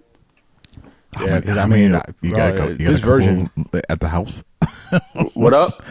You got a couple of those. Oh, I got some tucked. Absolutely. You have to bring them to New York, bro. Hey, we're come coming, on. We're coming out there. We should do a show at Shoes Spot. We should absolutely. Oh man, that's a great idea. You want to fly to LA and fucking let's fucking. Yo, we could do. I need a weekend away anyway, man. But you're gonna have to do it my way. It's gonna be an 8-hour show. That's fine. Oh no, we're done with that. But we're all DJs though. Oh, it'd be crazy. That would be crazy. That's something to talk about. You had West Coast Chop Shop. Yeah, yo, but you know what, bro? And we'll get back to what we were talking about, because you had I saw that you had the young sister, Brown Jewel. She's crazy. And Cassis, she was crazy too. Yo. Yeah, Daru brought them over here. Yeah, shouts to Brown Jewel. That's my little sis, man. Hey, she's really dope. She is my little sis, and every time she comes out with something, it gets better and better. It's too. better and better, bro. Yeah. Man, yeah. Like she's just a student in the game. And it ain't that female shit neither. It ain't like, yo, you're a great female producer, because I'm not trying to hurt no feelings, but if you got to be spoken about based on gender, then it's not equal. That's not equality. Yeah, let's put LeBron James in a WNBA and see what happens. There we go. I was just gonna say that. Like that's the realest shit. Like Dave is the realest motherfucker ever. You know what I mean? I was happy to see that she got came. It, yo. Like I was happy. Yeah, she does. I was truly, because I seen her from her, like start from step one. I seen step one until what she is, and then when I saw her, she pull up at your crib at the spot. I was like, okay. Like, there you go, sis. Yeah, she's dope. Yeah. But she just released her flips. Yep. I don't know if you heard it. I got the folder on my shit right now. Yeah. Good Lord, yeah. Yeah. She started off with a jump. She started with so far to go. Something's going down outside. Crazy. And she flipped, like murder? Like murder's I don't going know. on? No, I just had some fucking crazy motherfucking sirens just rolling by the crib and just fucking New York murder. Queens. Queens, bro. There we go. Queens. Yeah. Queens. That's the fucking big shout to America. Big shout to Brown Jewel, man. Like she's great. The Biggie project that you did put out, there was one record that really stood out that I just like. I mean, like, no disrespect to fucking, no disrespect to Primo, right? Primo, the Knots joint. Yo, listen, Lord, I haven't heard it. I'm today years old since I heard that. And shame on me for doing a whole Biggie set on the fucking radio. K1047, shouts to K104.7 Hudson Valley. No, it's cool, bro. You keeping secrets. It's cool. Secrets are supposed. Street corner music is a secret. Yeah, you know what I mean? And like, shame on me because I didn't. I wanted to play something different. Guess you what? know what I mean? Guess what though? Just because it's just like it's Dilla month ain't February. There's 12 Dilla months a year. Of course. So you can play that shit next week. Yeah, but yo, you know this shit. I got to talk. I got to tell what I feel. I got to talk about my life as I see it. Biggie. This goes out to shout out to Knots too, man. This goes out to you. This goes out to you. This shit is crazy, man. Oh my God. This goes out to you. Your reign on the top was short like leprechauns as I crushed so-called willies, thugs, and rapadons. This shit is better than the original record. Yeah. The crazy thing to me about that shit is how much it doesn't sound like an ox beat. Like the bass line does, but it's not like, you know what I mean? Those drums are moving too. It's crazy how some producers have beats in it. Like, you know, I say that Fall in Love is the most un-JD beat ever. I say that Mass Appeal is the most un-Primo beat ever. Right. But they're cornerstones of the catalog still. You know what I mean? Yo, you know what that. You know the first person I thought about when you played me, you just played me this React today, and the first person I thought about was the Funky Man. It felt like a Lord Finesse joint. Ooh, yeah, you're right. I feel that. The way it moves, I feel that. Yeah. Woo. Get in that ass, quick fast like Ramadan. It's that rap phenomenon. Don Dada, fuck Papa. Got to call me Francis M.H. White intake like toast. So iron was told in shootouts. Stay low and keep firing. Keep extra clips for extra shit. Oh my God. Yeah, it gets better. Ain't no telling where I may be. May see me in D.C. and Howard Homecoming with my man Capone drumming. Wait. It gets better, Eddie. Hold on. Went from 10 G's for blow to 30 G's a show to more G's with O's I never seen before. So Jesus, get off the notorious. Those pianos are so dirty too. If the beef between us, we can settle it with the chrome and metal shit. I make it hot like a kettle kit. You're delicate, you better get 2 cent shit. You still pedal shit. I got more rides than great adventure. I got to talk. I gotta tell what I feel. Kick in the door, wave in the 4-4. All you heard was Papa Dog. Craziness. Kick in the door, wave in the 4-4. Fucking crazy. All you heard was Papa Don't hit me no more. Kick in the door. Shoes, I'm posting this shit on Instagram, bro. You should. Tonight. I'm posting this shit on Instagram. I will say this record is so crazy, bro. It ain't better than that Screaming Jay Hawkins shit. It ain't better than what? The Screaming Jay. Yeah, I don't know if I would say that it's better, but I would say it's just as good. It's just as good, yeah. You know what I mean? Because different bag, man. That kick in the door is a motherfucker. I put a spell on you. And it's crazy because it's like that shit was right in our faces the whole time. And it's like what Primo did isn't like advanced mathematics at all. It's just, it's the perfect realization of that in a hip hop frame. You know what I mean? I lost my mind. I heard Crooklyn Dodgers 2. Oh. And you were playing it during your set. I was like, this may, and I called it a remix, but it wasn't a remix. It was just part 2. Yo, that's one of the dopest beats he ever did. I don't. Shout to Primo, man. Shout to Primo. I bought the master disc of that off the wall at Amoeba, and he did a post about it. And I was like, damn, bro, you ain't say my name. I gave you that record. He had a gig. It was a Prime show with Royce out here, and I saw that on the wall at Amoeba, and it was probably like that shit might have been like $100. Yeah. And I was like, I'm gonna buy that shit and I'm gonna give it to Primo.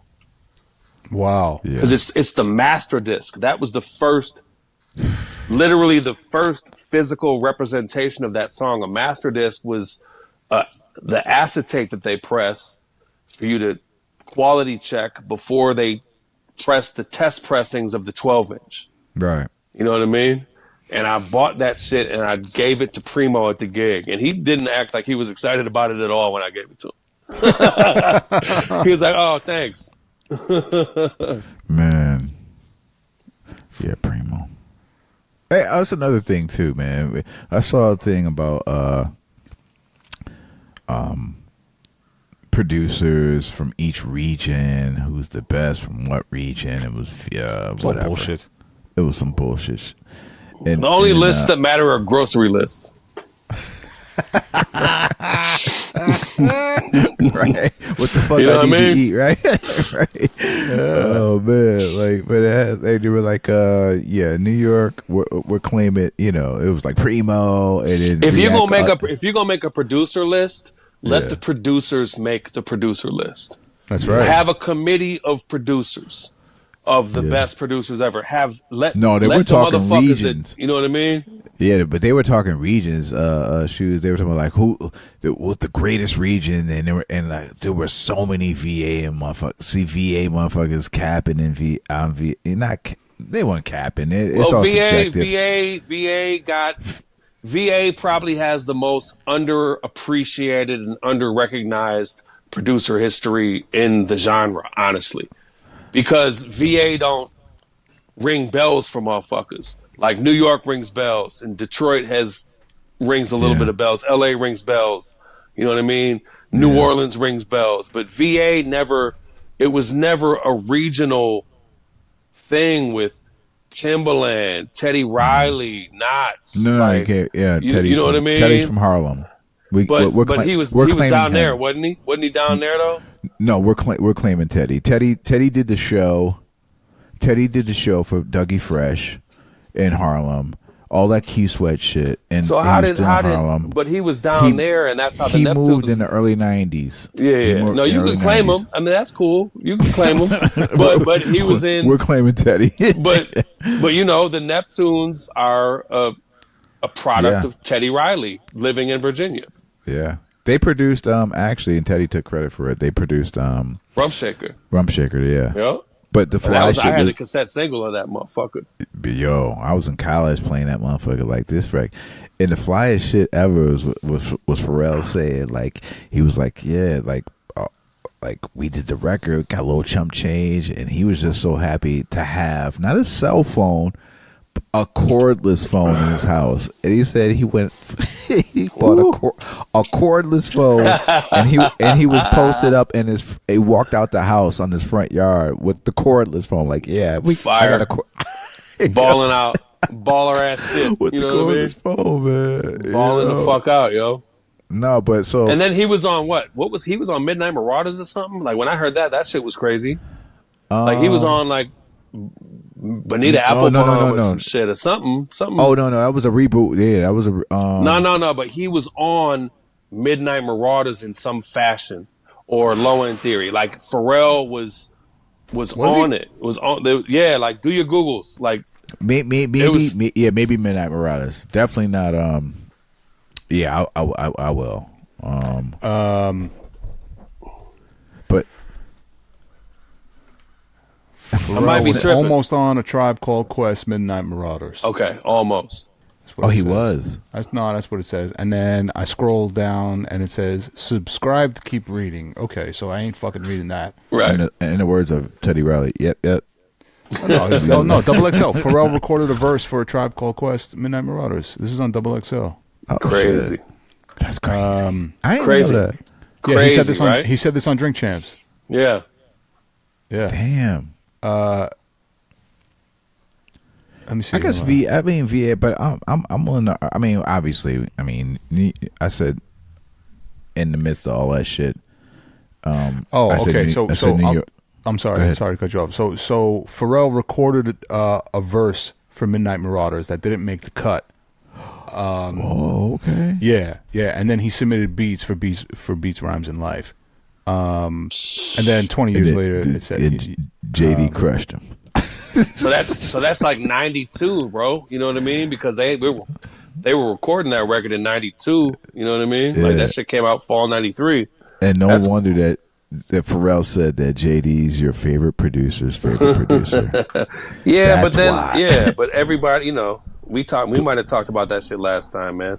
Yeah. The revisionist history is gross because Cats was saying that JD ruined every group that he fuck with. They said he ruined Farside. They said he ruined Tribe.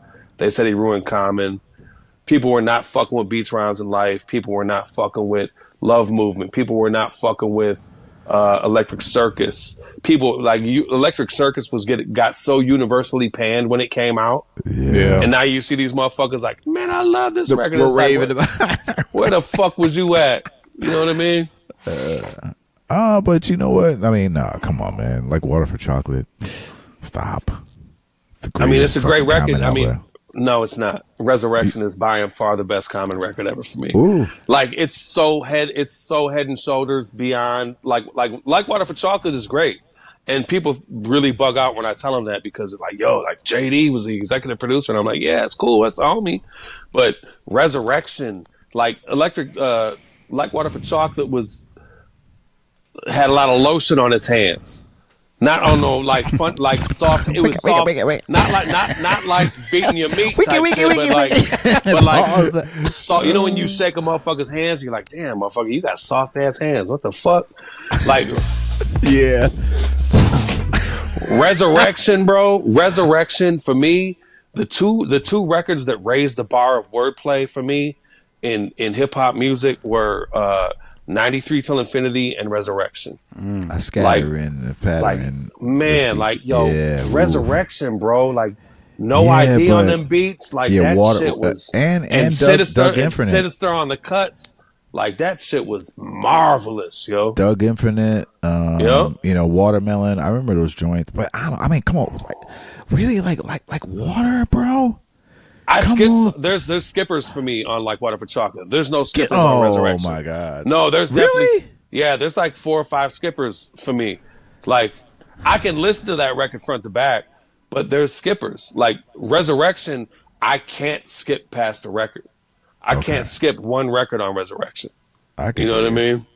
And it's personal too, because like Dez had got a copy of Resurrection like maybe 4 months before it came out, and I still remember, you know, when we would get our hands on things early, we would summon our friends and we would, you know what I mean? I remember the first time I got Illmatic early and I fucking drove up to Eastern because my old roommate was still there failing out. Like I had failed out the semester before, and I had the white Escort, the hip hop wagon, which is a highly prized automobile in Detroit hip hop history. Everybody smoked weed in that bitch, and it was like 5 or 6 of us in the whip. And I remember putting the tape, and like I didn't listen to it first. I like us all having the same experience at the same time. You know what I mean? And I put the motherfucking tape in, and you know the intro was crazy. New York State of Mind was crazy. Life's a Bitch was crazy. We heard halftime already. And then The World Is Yours came on, and it was like I couldn't handle it. It was like, yo, it was like too much. Like that shit dropped, like the and then the drums dropped, and it was like complete sensory overload. I turned the car off, I threw my keys, and I just ran away. It was crazy, yo. You know what I mean? Hey man, I mean, but like, okay, so man, I can't believe you said, but Resurrection, bro. But Resurrection, the actual track, the dopest shit on that was not on the album. It was the remix, the Extra P shit. Oh, I don't like it as much as the original. What? No, you can't fucking front on Ahmad Jamal, bro. I know, but you can't. Oh my god, that fucking but come on, you know what I bro. mean? No, the remix was dope, and there's two Large Pro remixes. Don't forget. Yeah, but the Sinister one, like the one with the spirit shit. Yeah, the spirit sample. Yeah, but which is a really good remix. But for me, it's the original has always stuck to my ribs a little more, to be honest. Yeah, man, this we can talk. And I was gonna say we could talk forever, bro. Yeah, no, we should. Fuck are we doing this shit, right? We should just do this shit until we die. This one conversation, we just gonna talk for years. I know. Trust me, it's about to happen. I'm about to get a knife in the neck from the lady over here and shit. Yeah, I'm waiting for it. Well, like you know, part 3 in a month or 2. You know what I mean? We can part 3, man. We do this shit all the time. Part of the chop shop, man. Like, yeah, but this is why I'm happy you came on for a second for a second show, man. Because it's not like, I mean, and I was telling Eddie, like, granted, like the questions are cool, but like just to talk, you know what I'm saying? Like it's just hell fucking, yeah, spitballing, absolutely. Yeah. Pause. We need that. Trust me. But yeah, Mint Plus is nearby somewhere in the corner. Like, yo, word. Shouts to Mint. Yeah, Ment's the shit. He's got some fucking steamers too, bro. Good dude, man. Good dude, man. Great guy. The one for me is still the fucking what's the name of the record? Already know. I knew it. The Storm, bro. Storm. Yeah. Woo, my favorite shit, bro. Yeah, Black killed that shit too. Black killed it too it was like that's how I met Mint.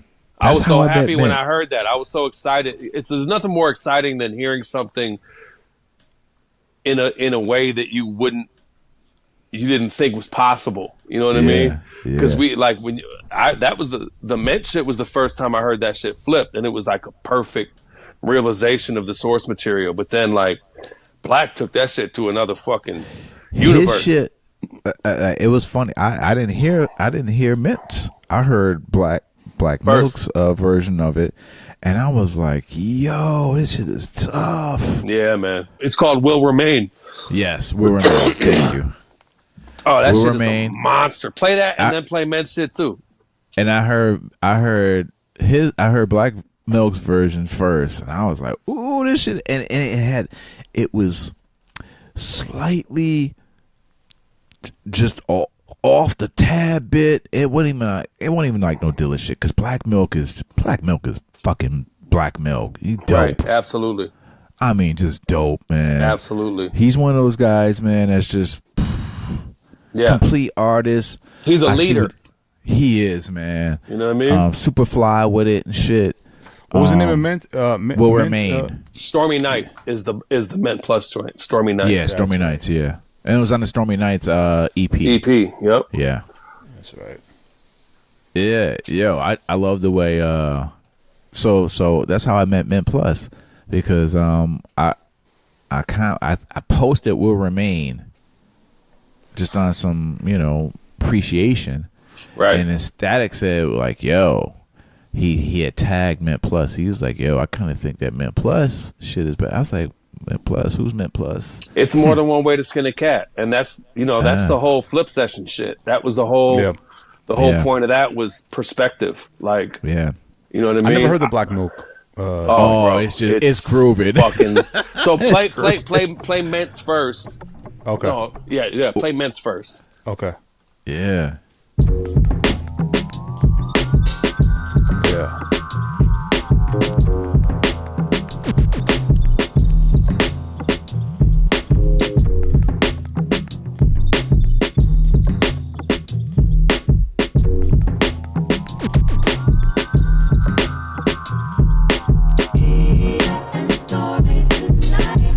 Woo. It's crazy. Woo.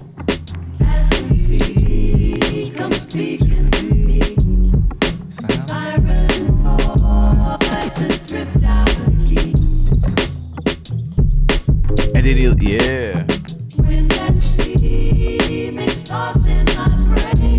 oh.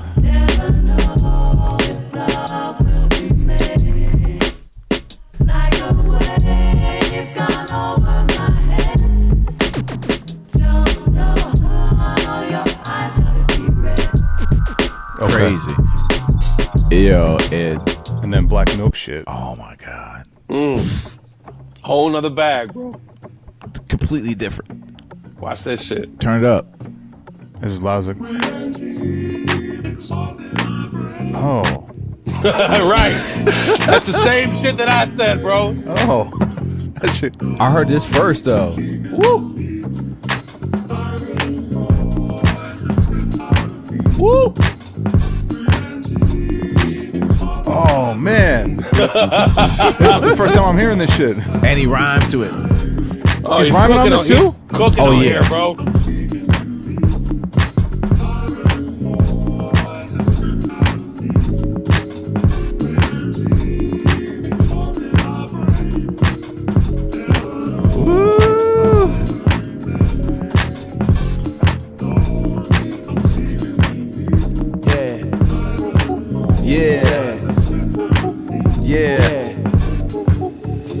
This little light shines bright now, even in the room where they had the lights down. Even brighter than a lamp in a lighthouse. You like past curfew when the lights out. I'm like passing the future in the right now. Attitude king, always need a mic crown. Even out the womb, brand new life now. More than what I write down, it's a lifestyle. Either you stand up or lie down. Keep head above water or you might drown. Sink or swim, fade to black or fade to dim. When the days are grim, play to win. Made for the ages, not made for the weak, built for the bravest. From the most known name to the most famous. Say shoot for the stars, watch when you aim. Oh my God. Jesus Christ. I heard that version first. And then, Curtis Cross. Curtis motherfucking Cross, yo. Oh Jesus. my God. Yo, man. Crazy. I heard that version first and then I didn't know the sample. I haven't heard I didn't hear the original. Ooh. And then you just had the Eddie James moment. I did. What the hell? Sorry about that. I fucking knocked my shit over. As I'm saying, we're keeping that. Like as you should knock that shit over, bro. My fucking camera go. Just fucking.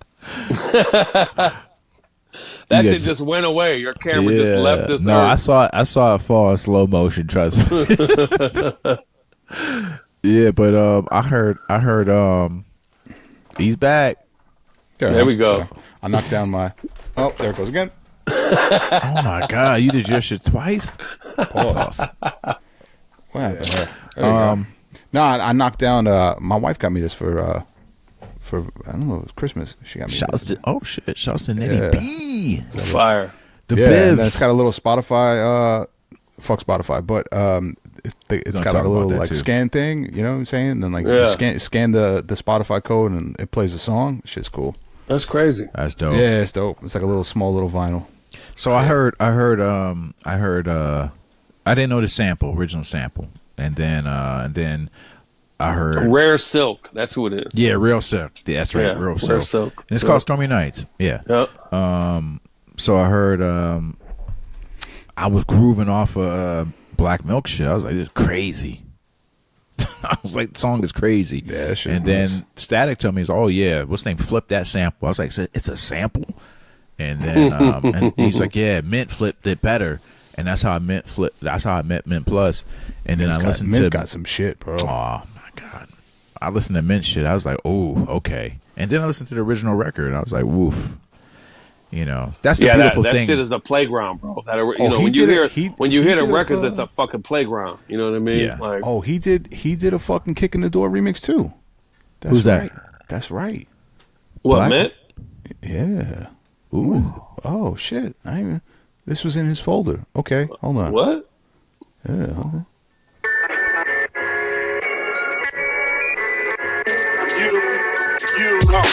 Your reign on the top was short like leprechauns as I crush so-called Willie's thugs and rapadons.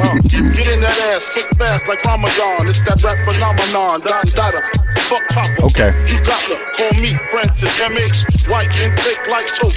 Float iron. Was told in shootout, stay low and keep firing. Keep extra clips for extra This shit is tough too. To flip on that cat with that grip on rap. The most shady. Frankie baby.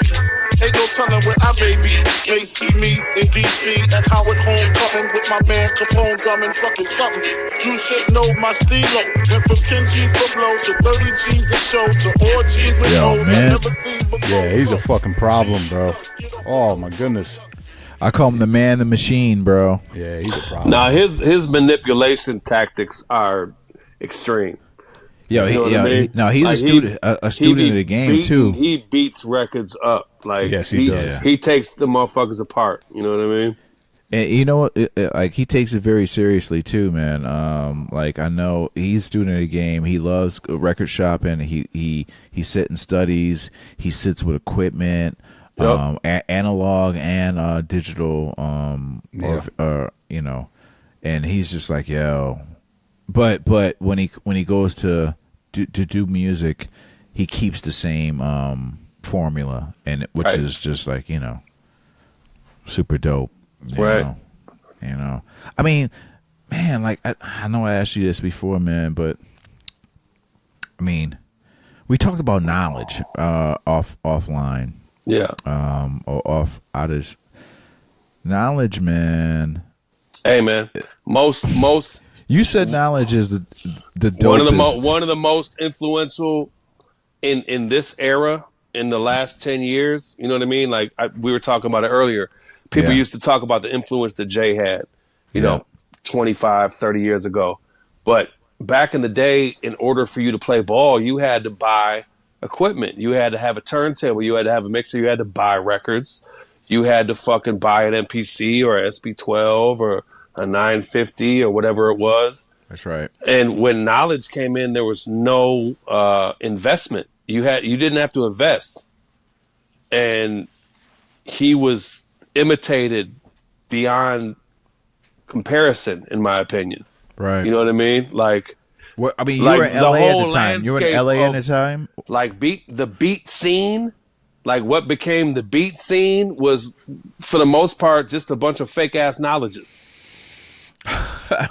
You know what I mean? Like motherfuckers using his drops in the same spots in their beats. Like it was extreme. Like, come on, yo, where's like, and you know, once again, imitation is not the sincerest form of flattery, but imitation is how we all begin. Right. As producers. You know what I mean? Biting is biting, period. That we come from. But we all started off biting until we grew our own teeth. Out. That's right. You know what I mean? Like, and in my opinion, he is one of the most. It's funny because it borders on influence and imitation. You know what I mean? So many kids that are really great now got their start making knowledge beats. You know what I mean? No, I completely agree with that. I mean, he did one of my favorite beats of all time. All time. He's got a few, bro. Yeah, all time. And I actually heard the beat before it was even cut as a record. I bought his beat tape, and it was the beat. The Kendrick shit. That's right, Mama. Man, Suede too. Suede is so crazy. Oh, yes. That's so fun Suede to play. So like that's the end. Like that's the end of the night for me. That's a super good 1-2 punch for the end of the night because you can play the bottle from Gil and you can drop right into Suede. Yeah. And it's halftime and it just falls right in and it's an easy blend. It's an easy transition. Yeah. Oh man, which is great.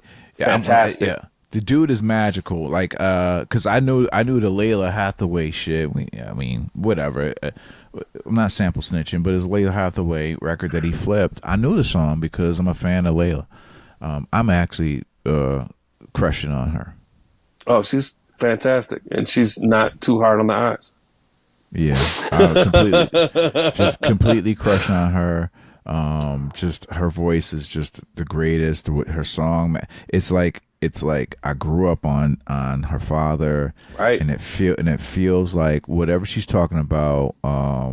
You know, Donnie was in a lot more pain, right? But when I hear her, I hear her father's cadence and just everything, man. Right.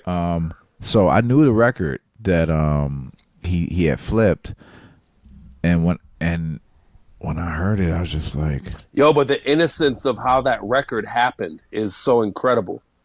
So Coleman, shout out to my man Eric Coleman.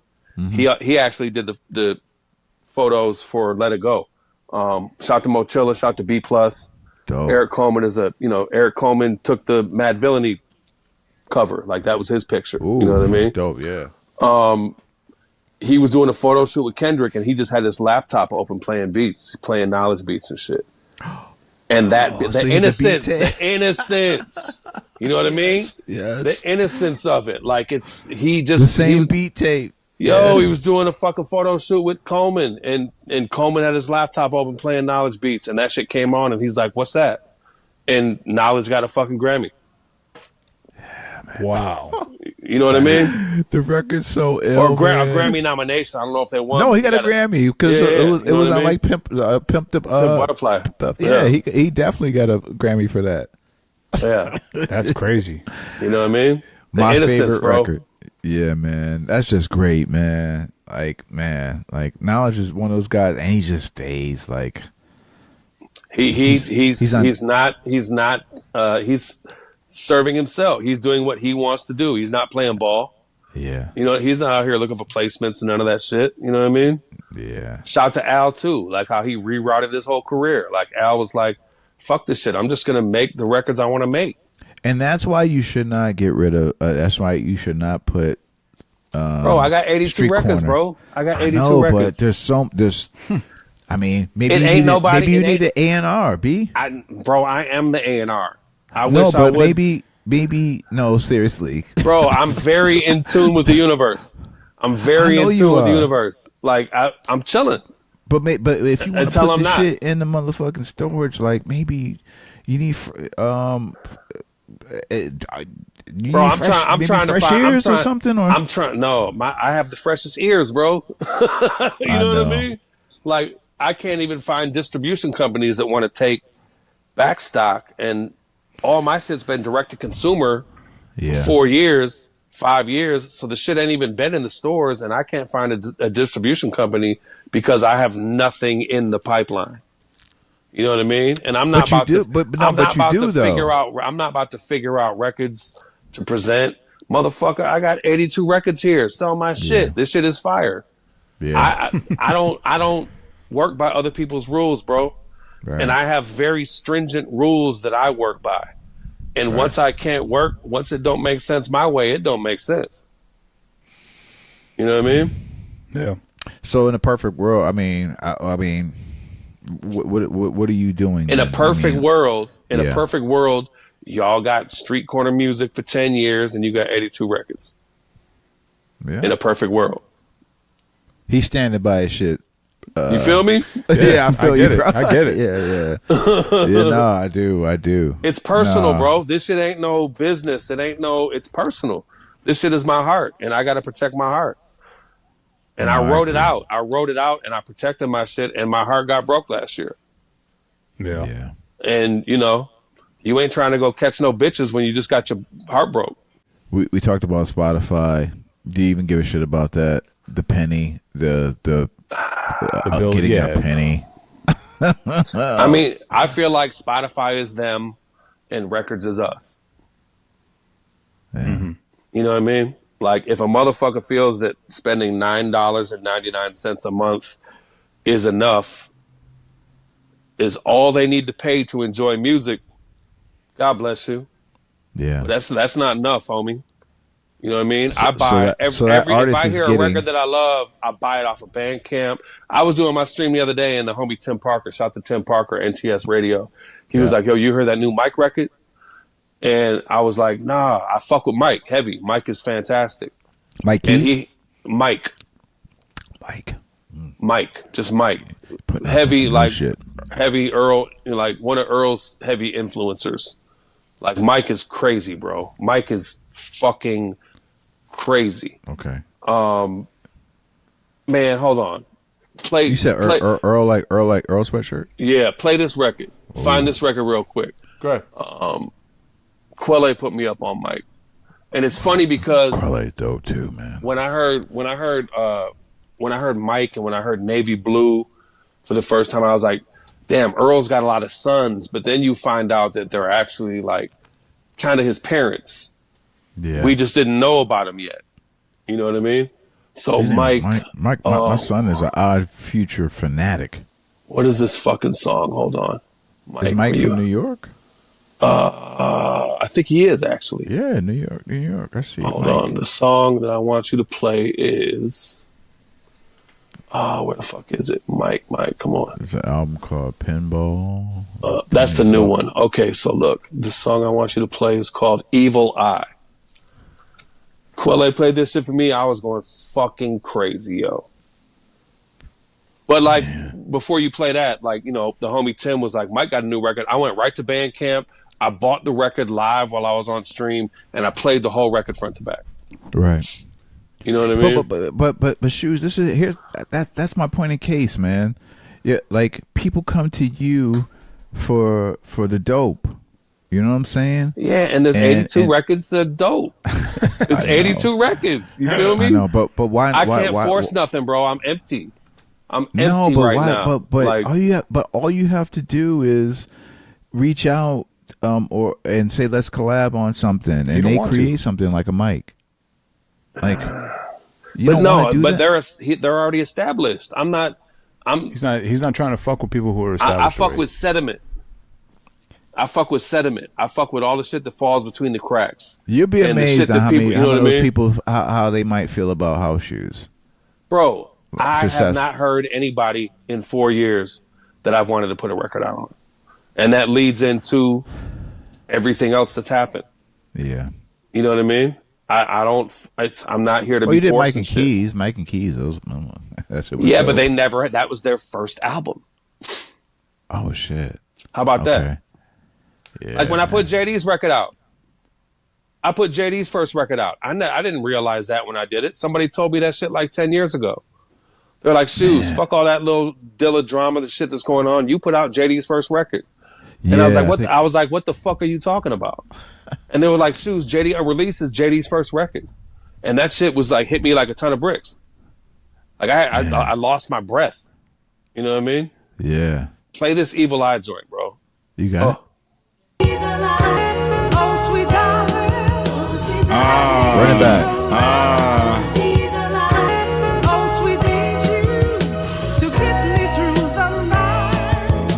I was gone for a tad on the way back, dummy. If you talk bad, I'm getting paid back, dummy. Why you trying to hang? You should say that money in my same bag. Niggas couldn't take that from me. They crash. I know when to lay back, dummy, on that strange app where I used to lay rats hungry, so we half. Brother on the train, pack something to evade sad. Truth is I relate. Ain't nothing just a break act. I shoot around the plate. Yo. Are you kidding me, bro? What the fuck? Man, unbelievable, yo, bro. my son Justin he gonna go crazy. Oh, yeah. When Yo, I play him, and he's here with us, react. Ooh. Yeah. Run this shit nuts, again, yo. bro. Yeah, run that shit, yo. He got like a live mic. Feel like he holding the mic. I was gone for a tad on the way back, dummy. If you talk bad, I'm getting paid back, dummy. Why you trying to hang? You should say that money in my same bag. Niggas couldn't take that from me. They crash. I know when to lay back, dummy, on that strange app where I used to lay rats hungry, so we half. Brother on the train, pack something to evade sad. Truth is I relate. Ain't nothing just to break acts. I chewed around the plate. It was months of doing way bad before I saw the cake. Then it's years of trying to change paths. Fears are coming late. Too embarrassed for his lame ass chairs where he stand. Try comparing, but it ain't that. Paris in this game. Terry told me not to praise cash share when it came. Think my parents cause I aged fast. Steer me through the flames. Know they hear it when my brain splash. Cherish what I gave. But it's a lot of shit to take back. Dummy niggas fake. Pay your hand, leave that same bag bloody. It's from my mama when I make rats, dummy, when I pray, cause I know she gon' pray back for me. Lot of shit to take back, dummy, niggas fake. Pay your hand, leave that same bag bloody. It's from my mama when I make rats, dummy, when I pray, cause I know she gon' pray back for me. Yo, this is crazy. Ooh.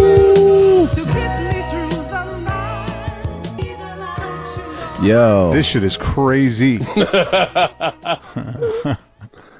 And that's the type of that's the pocket, bro. Like, yo, and it's once again like loops. Like that's a loop. It's cool. Like it's not the craziest shit you ever heard, but he is cooking on that bitch. Like he makes the loop sound crazy. Yeah, you know what I mean? Ooh. Man, shouts to Mike. Yeah, I'm shouts a fan. to fucking Mike. I'm a brand new fan. I'm going to cop. And he put out like 2 records a year type shit. He's fucking bananas. Yo, my son is gonna go crazy because somebody car alarm going off? That's out here. Oh shit. Yeah, mean streets of LA. Yeah, I got charged up a little bit this week. Me and wifey and my homie Jeremy went to see y'all fuck with Arm & Hammer? You fuck with Billy Woods?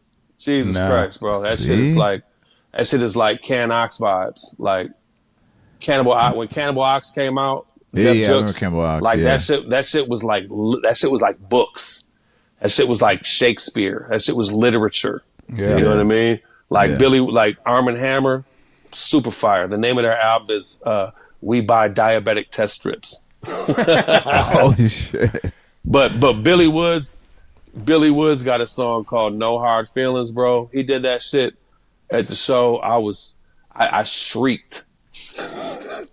Like when I heard that shit come on, I shrieked, bro. Like, isn't it a beautiful thing, man, that as much as we think that we're all burnt out on music, and then we hear some new fresh shit, and there's always loads of shit that we'll never hear, bro. You know what I mean? Yeah. We're like I probably said it last time. We're never gonna hear the illest motherfuckers because they don't even make records. Right. Yeah. They just at the crib cooking. They don't give a fuck about none of this which, shit. Man, where the fuck is Juicy, bro? Come on, man. Juicy's fucking working, man. Like, you know, I fucking love Juicy. So incredibly talented, but like, you know, street corner music is a secret. He got one of the best thematic beat tapes of all time. Like, he does.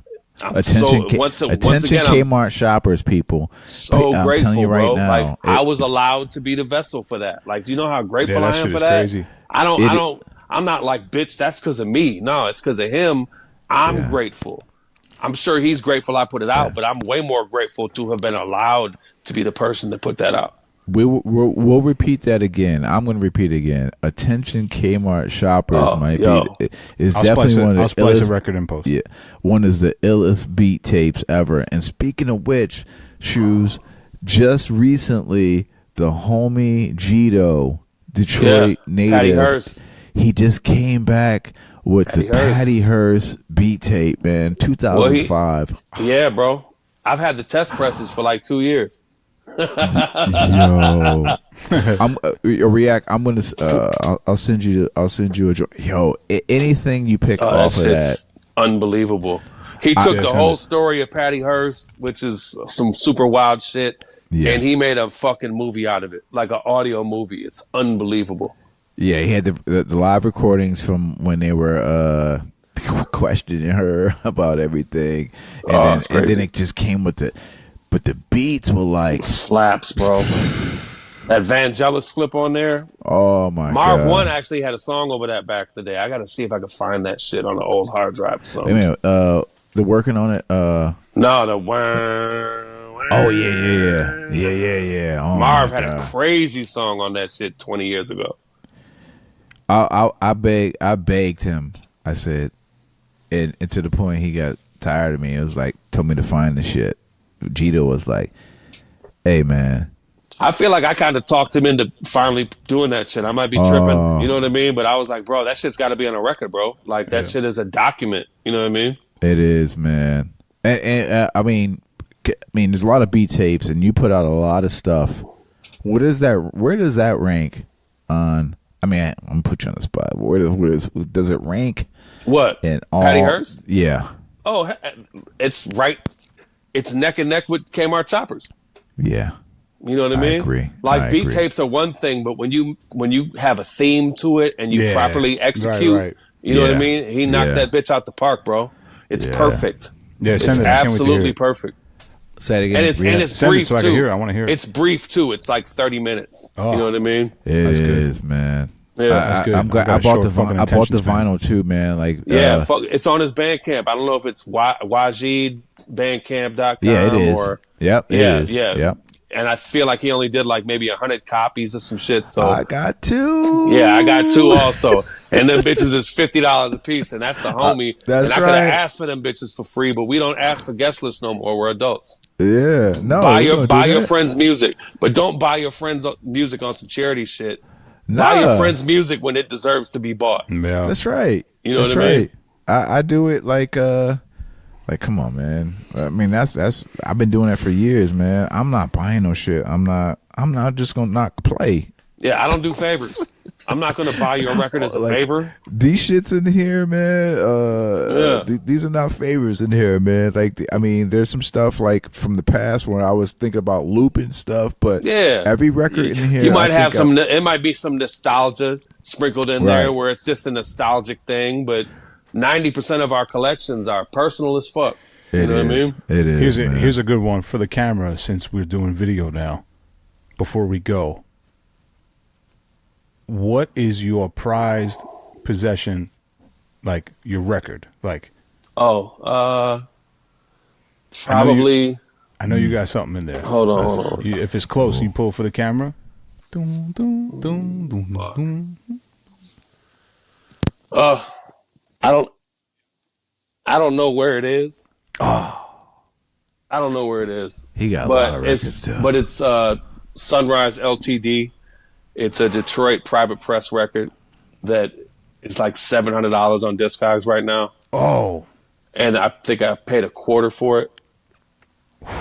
Probably, 20 years ago. I was a buyer for the majority of my career in record stores, I've been a vinyl buyer also. So right. When somebody would come in with some shit, it was always a play that I would put on them like, all right, listen, I'm going to pull a few joints out of here. I'm going to act like we know each other. And you're just giving me these. I'm still going to pay you. I'm still going to pay you for them, though, out of their budget. But just tell them you're giving them to me. And sometimes people will be like, nah. And this was one of those times where they were like, nah. But guess what? I still get to price the records, too. Yeah. And I put 94 cents on that bitch. And that's I ended up sampling. I used it on Let It Go for the Black Spade joint. Oh, okay. But it's a fucking incredible, it's recorded at United Sound. Sunrise Ltd. Unbelievable. Okay. Yeah, it's mind blowing how good that record is. Sharing is caring. And I noticed that when you're on your Twitch, because you get a lot of people who ask for records, and you have no problem. If you're paying, if you're subscribing, I'll train spot all day for you. But if you just fucking passively in the room and I see you ain't paying for the shit, I'll be like, you got to subscribe for track IDs, homie. It's fucking $5 a month. Fuck out of here. Right. You know what I mean? Yeah. Fuck you, pal. I mean, I'm serious, man. I mean, I feel the same way, man. I don't serve the entitled. You know what I mean? Like, you can't just walk up in my shit and be like, "What's that?" Like, motherfucker, what? and sometimes you have I'm grateful because they might not understand how this shit works. Yeah. Like, and for me to be able to give somebody that understanding, like, you can't just walk up into the club and walk up to the turntables and be like, "What's like?" You know what I mean? By the way, the funniest shit I think I've ever seen a DJ do. You did about a month and a half ago. It wasn't even the funny. It was the let me tell realist. You, bro, shout to Case Bloom and the homie Bowles in Nashville, because they were not serving me like I was asking to be served. He was like, if I was the usual house shoes at 12:30 at night on the turntables, that bitch would have got I was very nice to that motherfucker. No, I know. I was very nice. I was like, why the fuck are you still talking to me? Like, you gotta understand this DJ booth. And you're still talking. Yo, but understand this DJ booth was on the balcony, so she had to walk up the private. It was a spiral staircase, and this fucking drunk white bitch that just feels like the world is hers. She was using her white privilege. That bitch, maybe with her chain link fucking blouse on, like, bitch, you look like you about to be in a jousting match or some shit. And I guess she hit you with the like you were working at Target, customer first. Yo, and she wanted to hear a Kelly Clarkson song. Oh my god! And like, bitch, how stupid are you? You hear the music I'm playing? But the funniest part of that whole shit is apparently when she descended that same spiral staircase that her entitled, privileged bitch ass wanted to walk up. She busted her shit? Nah, she looked at the homie at the bottom of the stairs and was like, that didn't go as planned. Oh my god. Yo, funny. By the way, that is benchmark. It is benchmark for all DJs to just post it, because that's how we truly feel. Like you said, we paid professionals. Like how you said. I was like, what is your? She was like, I'm in like revenue or some shit, and I was like, well, how would you feel if a motherfucker just walked up to you and was like, this is how you? No, you said shit. Raised out of the concrete. I just raised up under concrete and said, do this. You know, right? But half of the DJs play music that everybody wants to hear. Yeah. Half of the DJs, just want a request to get through the night. Like they're there to be a fucking jukebox. Yeah. I'm not a servant like that. I'm not a fucking servant. I'm not a people pleaser, yo. I'm in the spot to play records because I got booked to play records at the spot, to play the records that I play in the spot. I'm not here to play what you want to hear, bitch. There's 20 more bars on the street. Go find one that they want to play your Kelly Clarkson shit at. Yeah. Nah, we feel the same way, man. Real as shit. That's the realest shit. And it's documented. Yeah. Bless her heart. Perpetuity. Oh, well. Right. The makings. Yo, you caught the little parts of his voice. Well, that was I made that for Jay. Like, not he was dead, you know what I mean? But like when I made that, that was like like donuts. I was in that space, you know what I mean? Like, oh my God, I'm gonna make a joint with him in mind, you know what I mean? That was a tribute, you know what I'm saying? And it's crazy because when the day that record came out, you said it was in the 45s folder. Yeah. And it's down towards the makings. The makings. It's the makings and Newports is on that 45.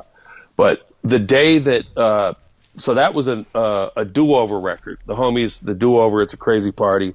Yeah. It's a world traveling party now. But I went to the do-over the day after I moved to LA, and going to that party let me know that it was the absolute best decision I ever made in my life.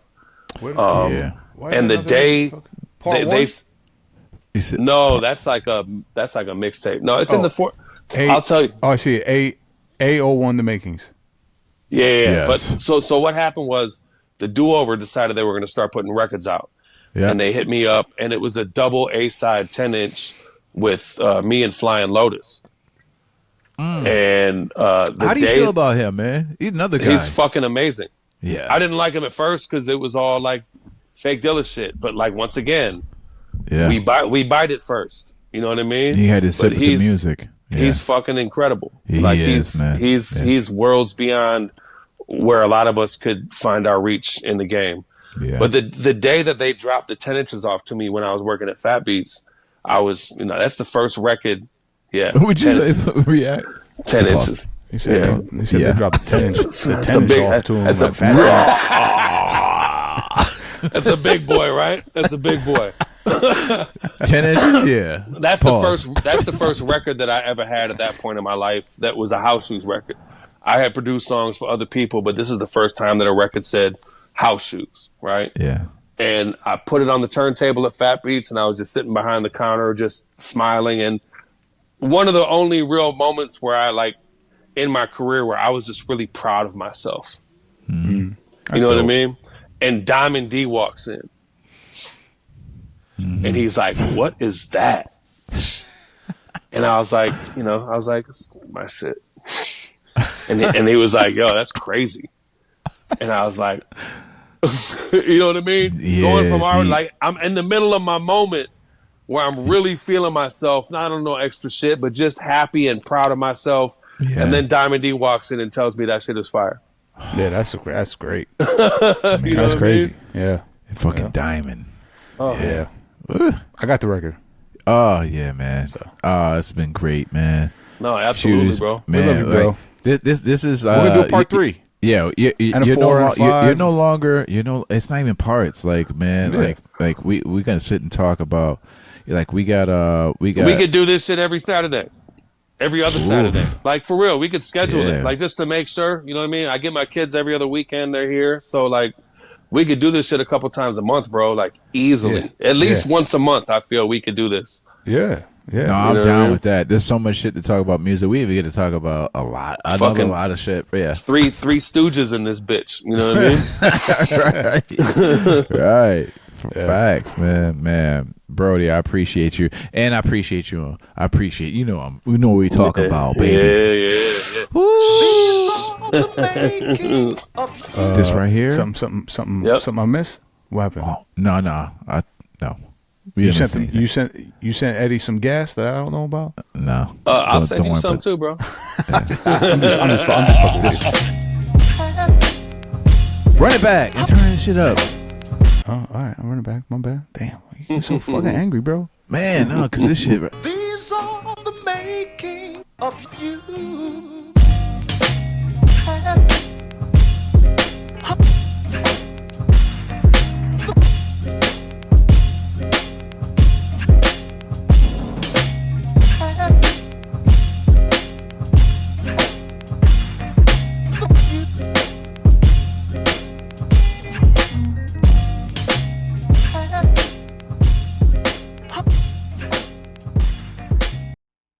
These are the making of you.